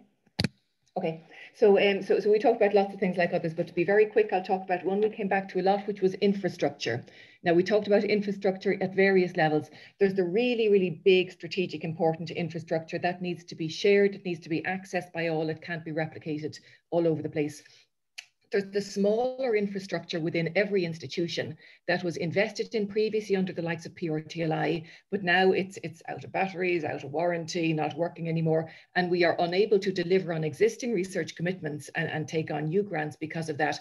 That could be really easily addressed by getting money into the higher education institutions, if that's what we're looking at here, but by a formula that can be well figured out, and then allowing us to distribute the money internally and be audited afterwards. It doesn't have to be a big, complicated process. We know where the money is needed for infrastructure, and we can disperse it very effectively. And then there are distributed or kind of soft infrastructures in areas like open access, areas like data management, research ethics, research integrity supports, a lot of those softer infrastructures around the country. Again, they are gaps in our landscape that we think could be filled quite easily. A couple of other very quick things. Higher education, we think there's huge potential by having higher education and research in the same department, as was mentioned earlier. I see Daniel's point about libraries and archives. Absolutely, Daniel, I agree. You know, we think there is the possibility for more core funding with a clearer portion for research that has to be dispersed within the institutions in support of research. Finally, then, some sort of advisory council nationally we think is vital, and we think that should have a multiplicity of voices on it to be really reflective of the system and really have a voice so that we get research for policy right and also policy for research right. That's brilliant, Orla. Thanks very much. We move on to group 4, and Professor Anita Maguire is there. And Anita already has her hand up. Gold star. Anita, over to you. Thanks very much, Keith. And the first point I was going to make was exactly echoing what Orla said. I think we need to step back and look at research infrastructure in a very broad sense. There's the need for replacement of equipment, you know, the normal understanding of infrastructure, but there's the broader issue in terms of the supports which are needed.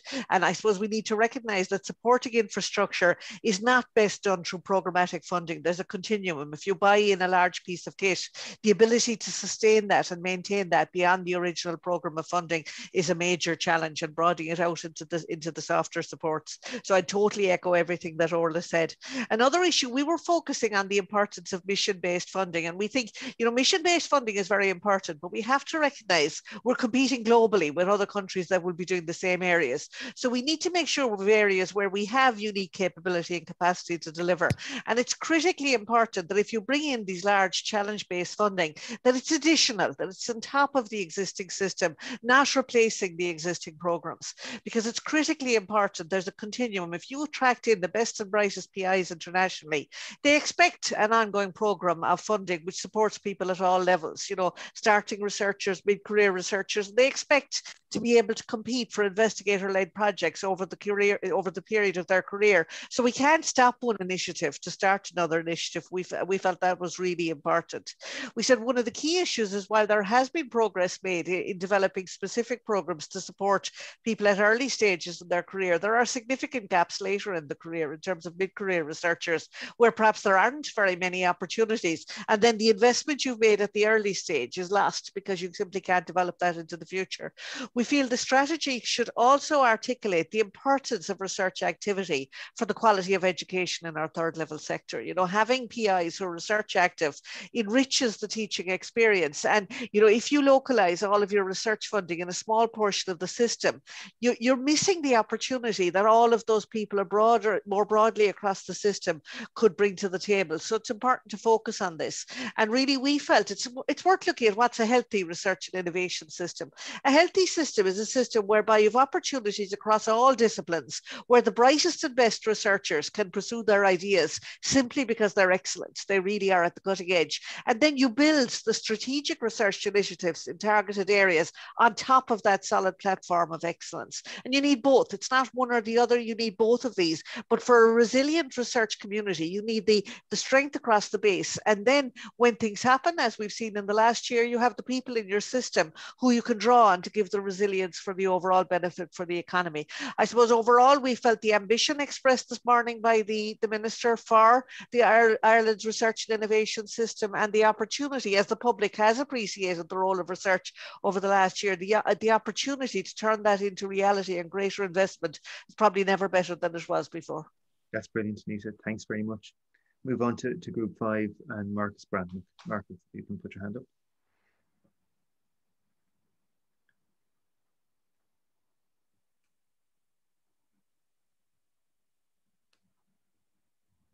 Marcus, there you are. Fire away. Thanks, Keith, and sorry for the delay there. Yeah, a lot of messages that have come through on the other groups, which is interesting. Some very interesting feedback from behalf of the enterprise community did come through, and that while we know in the reconfigured landscape who's doing what and are working very closely together, there was a message that the enterprise sector isn't necessarily picking that up. So there's still some confusion out there as to who does what, both in terms of the kind of departmental and agency and institutional responsibilities, and also this piece about different centres across Ireland. There's still that piece there where some feedback that there's lots of centres and still not entirely clear to the enterprise community, both the SMEs and the multinationals, as to who does what and is it actually joined up. And I think that's very, you know, that's just interesting feedback. So there's still an agenda to work on there about communicating this piece. Support for the grand challenges, as we discussed in the morning, but also in that area of working together, just lots of practical things that also need doing, as well as tackling the big grand challenges. So even organising calls across the different funding agencies and the timing of calls, you know, it's not, there was a signal that we haven't cracked that. There's certainly room for improvement there in terms of even communicate, or you're just making sure that calls aren't all coming together in the one batch, and just because that's both for the enterprise sector and for the academic sector, it causes issues. Picking up some points that, from other groups about the maturity of our system as well, that we still have a journey to go to get to the kind of research and innovation landscape that some other countries have been working on for over a period. That maybe, as well as some of our existing structures like SFI research centres and the Enterprise Ireland Technology Centres, that there could be a piece around this RTO model that we still, you know, we were to address that in the previous strategy, and it's still an agenda that we could do more work on, and offering in particular to SMEs that doesn't, that's still a bit of a missing gap between the other structures that we have. And even though we were focused on different questions about enterprise and the regional dimension and that, we kept coming back to human capital issues, including gender issues that have popped up in other groups. And I think I'll leave it at that for the moment. That's it. That's brilliant, Marcus. Really appreciate that. We'll move on to Group 6 and Emer Cotter from the EPA. Emer. Fire away. Yeah, you can fire away there, Emer. Okay, hi. We had an interesting discussion, and first of all, around the mission-orientated approach, we actually had quite different perspective in that it was put out that we should caution against groupthink around our mission-orientated approach. And while there is a place for this overall approach, have we really figured out operationally how that can happen, and do we have the institutional capacity and capability to enable that to happen? So it's a massive reform piece and a massive change piece, and just whether we're set up to enable us to deliver on that was questioned. And some of the other areas that were flagged up as concerns around the mission orientated approach is around whether we would lose the more basic and fundamental research. It's very much focused on applied research, whether we would also effectively capture the cultural and social aspects of research. Often these missions are set out very much focused on technologies and a scientific approach. So one proposal was couldn't we, rather than going this way, look at the approach of Horizon Europe, which is blocks around science, around innovation, and the clusters in the middle, and would that not be a better way to set ourselves up? So that question was posed, and something to think about. And then also we discussed the governance and the structures, and picked up Mairead O'Driscoll's points from earlier in the morning, where there was generous broad support for keeping the broad Innovation 2020 steering group going. We talked about that a bit, making sure though that there is the right representation on it, and that all of the key players are there. Support for the subgroups that Mairead suggested, and in particular focusing on the knowledge transfer piece. So there's probably something there in terms of managing the flow of research through into the commercialization space, and how could our structures support that. and then also a good discussion around how to translate research into policy, and how do we, as a country, and then how do these structures and governance enable that to ensure that the research community can support policy making, and that maybe there's something in terms of the subgroups around that. So that's it from me. Brilliant. Thanks very much, Emer. We move on to Group 7 and Emily Welton from the Department of Taoiseach. Emily.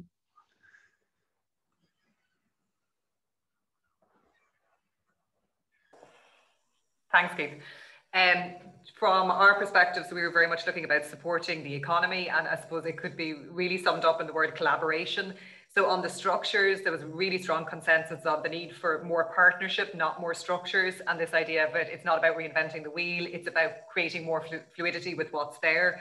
On the collaboration, particularly between industry and academia, red tape was seen as a significant barrier, and this really strong call for a need to simplify the system, and also kind of striking point that just from an academic perspective, that there kind of really no awareness of how they would even go about engaging with industry. And I suppose that kind of lends itself to, you know, maybe workshops, one-stop shops, that type of an idea.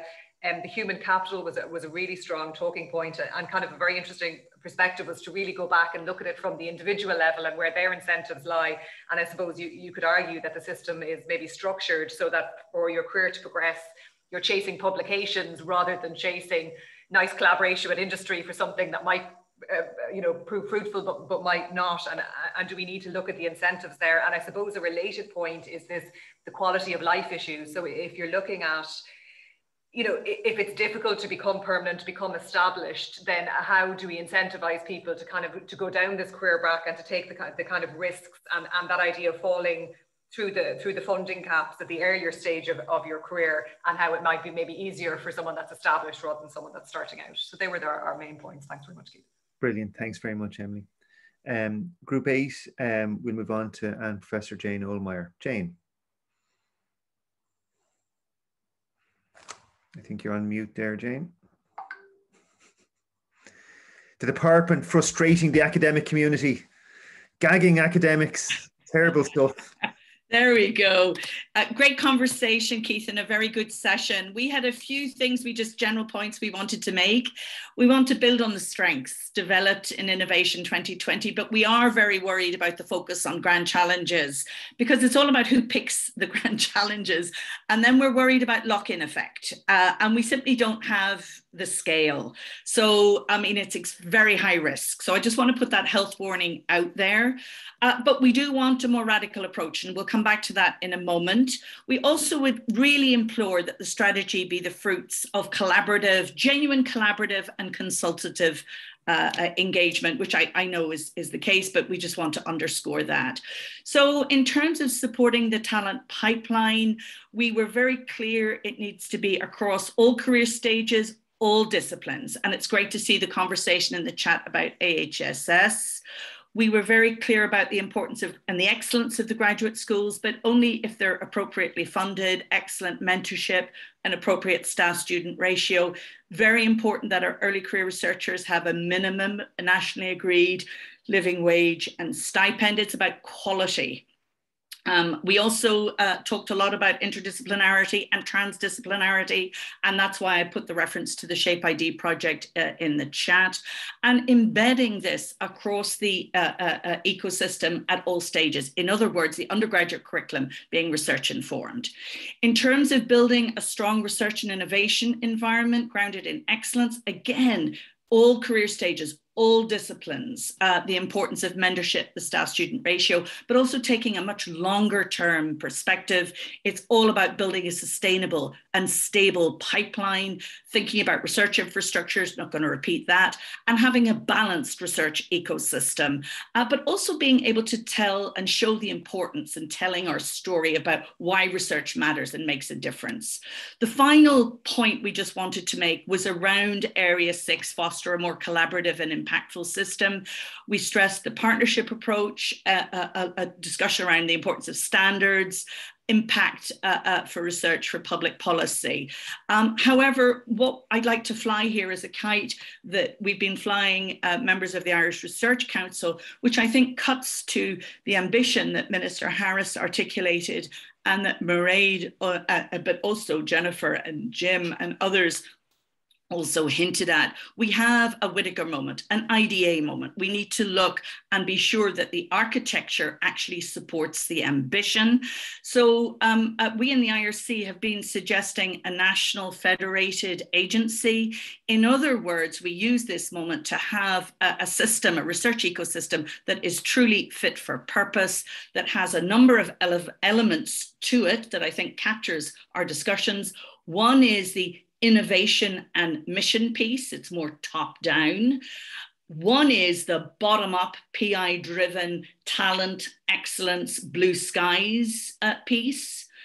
The third element is actually infrastructures, institutional, national, how we engage with Europe. The fourth element then takes us into the policy, the standards, the impact, and the research for public policy. So that is obviously at a very high level, but it's a golden moment to actually make it all happen, Keith. So no pressure to you and your colleagues, but it's a short window as well. But if we don't use the moment, it will miss it. So it's an 18-month opportunity to do something that really is fit for purpose, that really crystallizes the ambition that we all have for to be leaders. That's great, Jane. Thanks very much. We'll move on to Group 9, Dr. Patricia Clark. Patricia.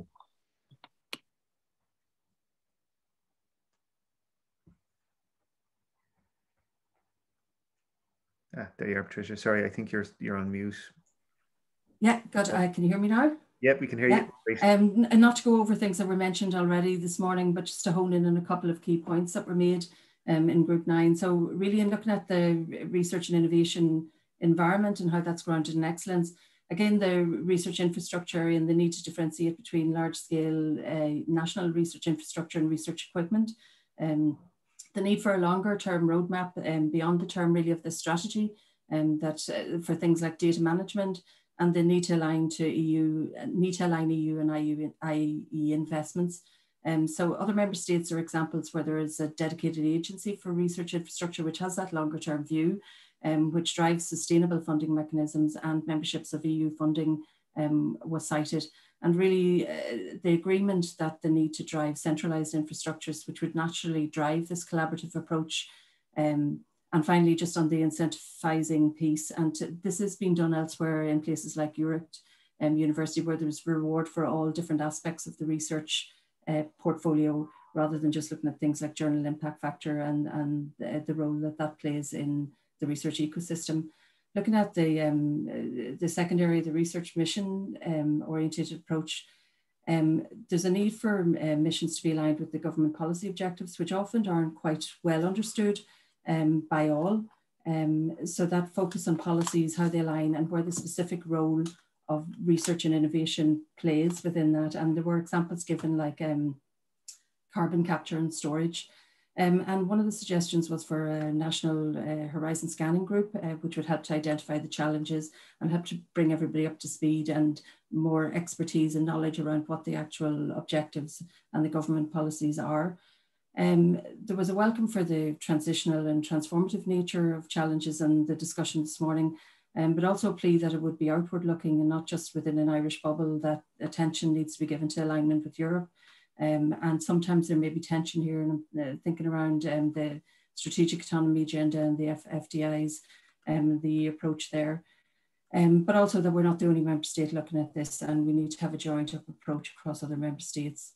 And finally, just on the collaborative and impactful system, there was a plea to sort of raise the base of experts and expertise and research within government departments, and the need for that whole system approach that includes things like policy and regulation, all within the one picture and within the one discussion. And there were examples given like the SFI fellowship program, which was quite useful in how to interact with policymakers. One thing that was really not mentioned this morning in any great depth was the role of the civil society and social innovation area, and how that needs to be considered in the picture. And 25% of the sector are graduates. So there is an untapped sort of potential there to be used. And finally, just end with there's a need to maintain the diversity of ideas, the broad base of knowledge, and to look at research-informed education systems. Thank you very much. That's great, Patricia. Thanks very much. We'll move on to Group 10 and Peter Clifford. Peter. Thank you, Keith. Our breakout group discussed regional and global connections. We discussed research and innovation powering Ireland's economic recovery. And we discussed, as everyone, a more collaborative and impactful system. There were two key cross-cutting takeaways coming out of the discussions. The first was progressing the overall system funding level issue. And the second was international and global linkages. Let me give a bit more detail on both of those. So the overall system funding level, it came up across all three of the topics. For the regional and internationally connected question, the overall funding level affects Ireland's global image when researchers are thinking about coming here, when companies are thinking about coming here. It came up in powering our recovery. For many of the ideas we've heard discussed this morning, accelerating the TUs and the regional agenda, sort of additional funding would help accelerate that. Growing SME supports, additional funding would help accelerate that. And finally, for the overall collaboration across the system, again, the funding was called out.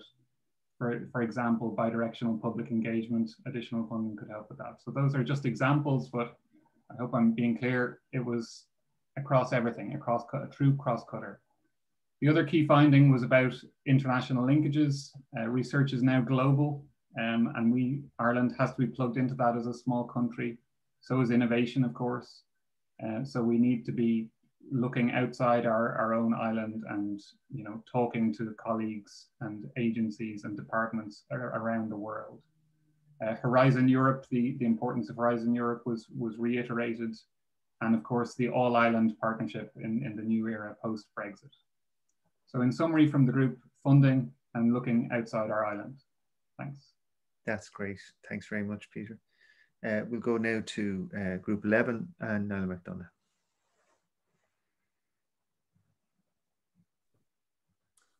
Thanks very much, Keith. And if I may just start by thanking all the participants in the group. We got rudely chopped off at the end, so I didn't get a chance to say thanks for a very good discussion. So a lot of the points that were raised in our group have been covered. So I'll just run quickly through.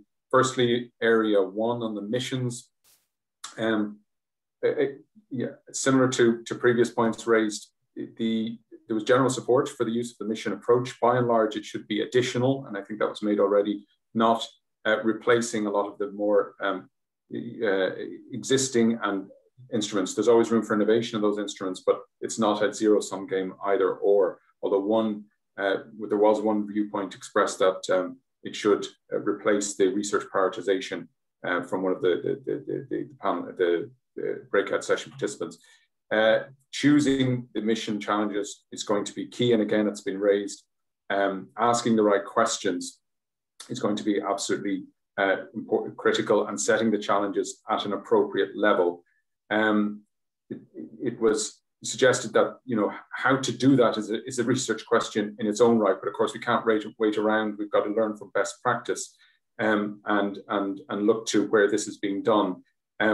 One of the things that was mentioned is that, of course, this is being done internationally, and we can look to the EU, of course, who are using a mission-oriented approach within the framework of Horizon Europe. And but there was, some concern raised about the initial ambition that was set when the missions were set out, but actually how that's become constrained in terms of the actual budget that's available and funding that will support those missions. And perhaps the scope of some of those missions is diminishing a little as reality kicks in, quite frankly. So it's being realistic about what's achievable, setting the missions or the challenges at the right level, and really having a proper process in terms of that selection of what missions, where the missions, it will only be possible to support a certain number of those going forward. Creating our future engagement with citizens will be key part of the conversation that can feed into that. And also learning from existing initiatives. An example was given from the health area of the Public and Patient Involvement and Research Initiative, the PPI Ignite initiative, which is already showing how that is being done. We do have instruments that can respond, but of course there needs to be innovation, as has been mentioned this morning already, in that area. And for example, within the SFI and tech centres, the 30-30-30 rule is constraining. For example, if you have something around climate, there may not necessarily be big companies as there might be, for example, in the pharma area, able to put a lot of funding on the table. Okay, then quickly to the other two areas we looked at. Area 2, which is research and innovation supporting economic recovery. One of the requests was that there should be more targeted funding for tech transfer, but also better coordination and alignment between the existing innovation, the existing innovation and commercialization initiatives, for example, the DTIF and the HPSU and the other instruments that are currently there.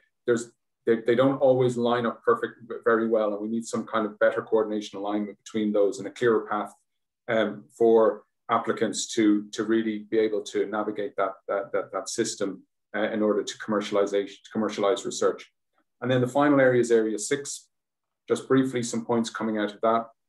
Again, this involves the citizen question, engagement of citizens, and one strong point was made that we need the true involvement of citizens, not just engagement. And again, the PPI Ignite example was used there, which is showing how that's done in the health context. And then finally, just there was sort of a issue raised about the time and capacity that people have to do this. Particular example within the university, the HEI sector, where, of course, there's a willingness to engage with citizens and to do that effectively, but it's just making that time available and resourcing that correctly so that it's actually possible to do that properly rather than as a kind of add-on to people's already busy day jobs. Thanks very much. That's great. No, thanks very much. And last, but certainly by no means least, Dr. Lisa Keating from Group 12. Lisa. There we go. I was allowed to unmute myself. Privileged somehow. Listen, thanks everybody. We had a great conversation about talent pipeline. One of the key aspects of it was looking at the fact that with regard to PhD students, obviously there's lots of routes for them to go. And while only a small portion go into academia, you do need a portion of your PhD students to go into academia to continue that going.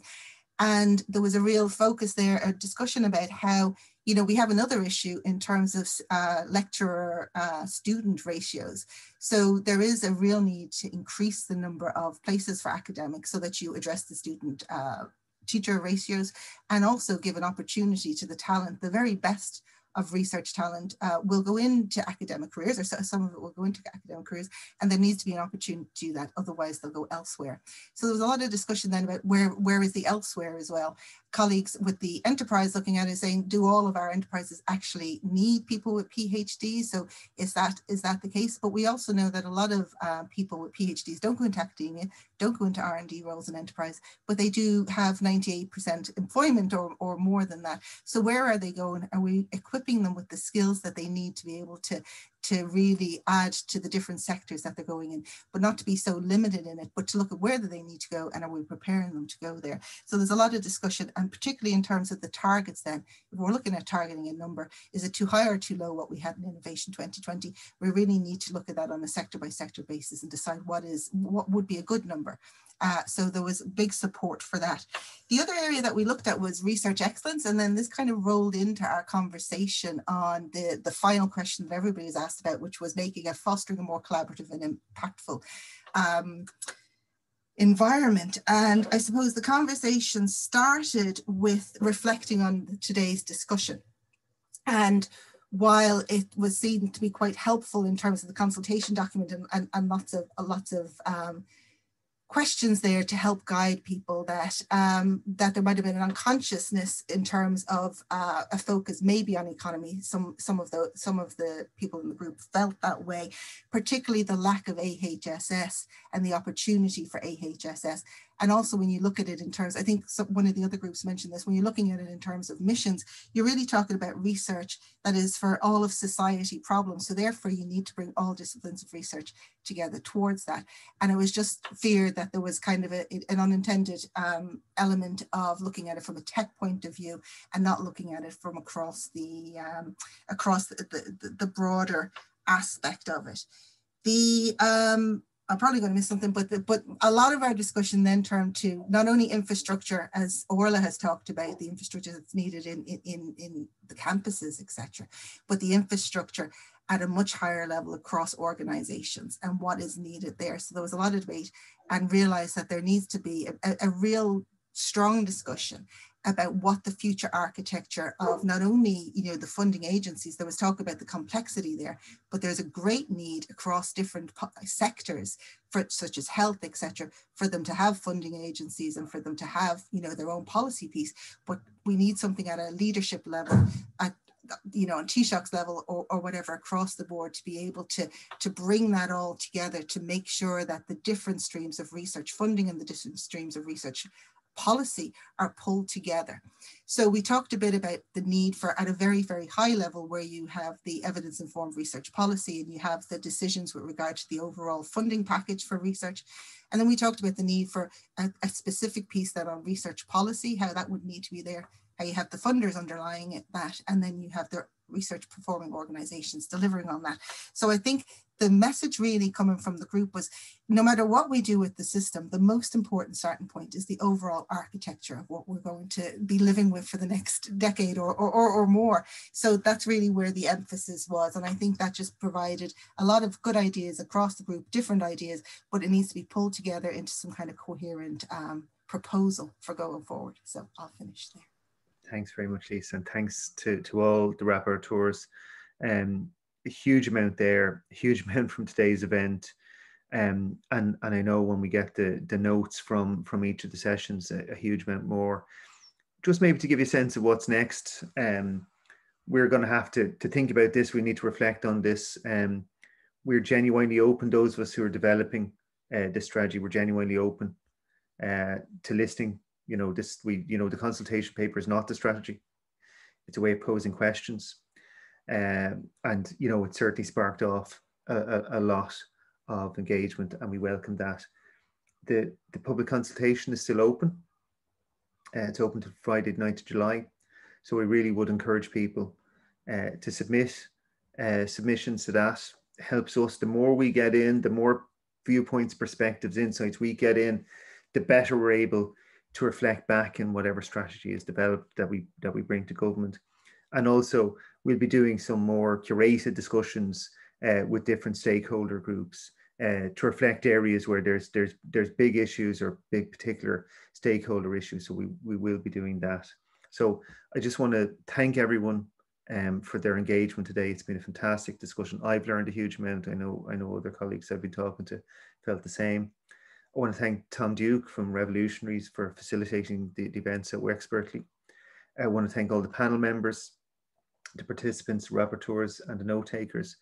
And I particularly want to thank my own colleagues, Joe, Catherine, and James Brennan for really pulling this together. You know, these things don't just happen by magic. Much as assistant secretaries in the department think they happen by magic, they don't happen by magic. A huge amount of work goes into making the debate and the engagement happen. So really, thanks very much to them. Thanks to you all, and we will look forward to engaging with you further and getting other submissions in and taking forward an ambitious strategy for us all as a country. So thanks, everyone.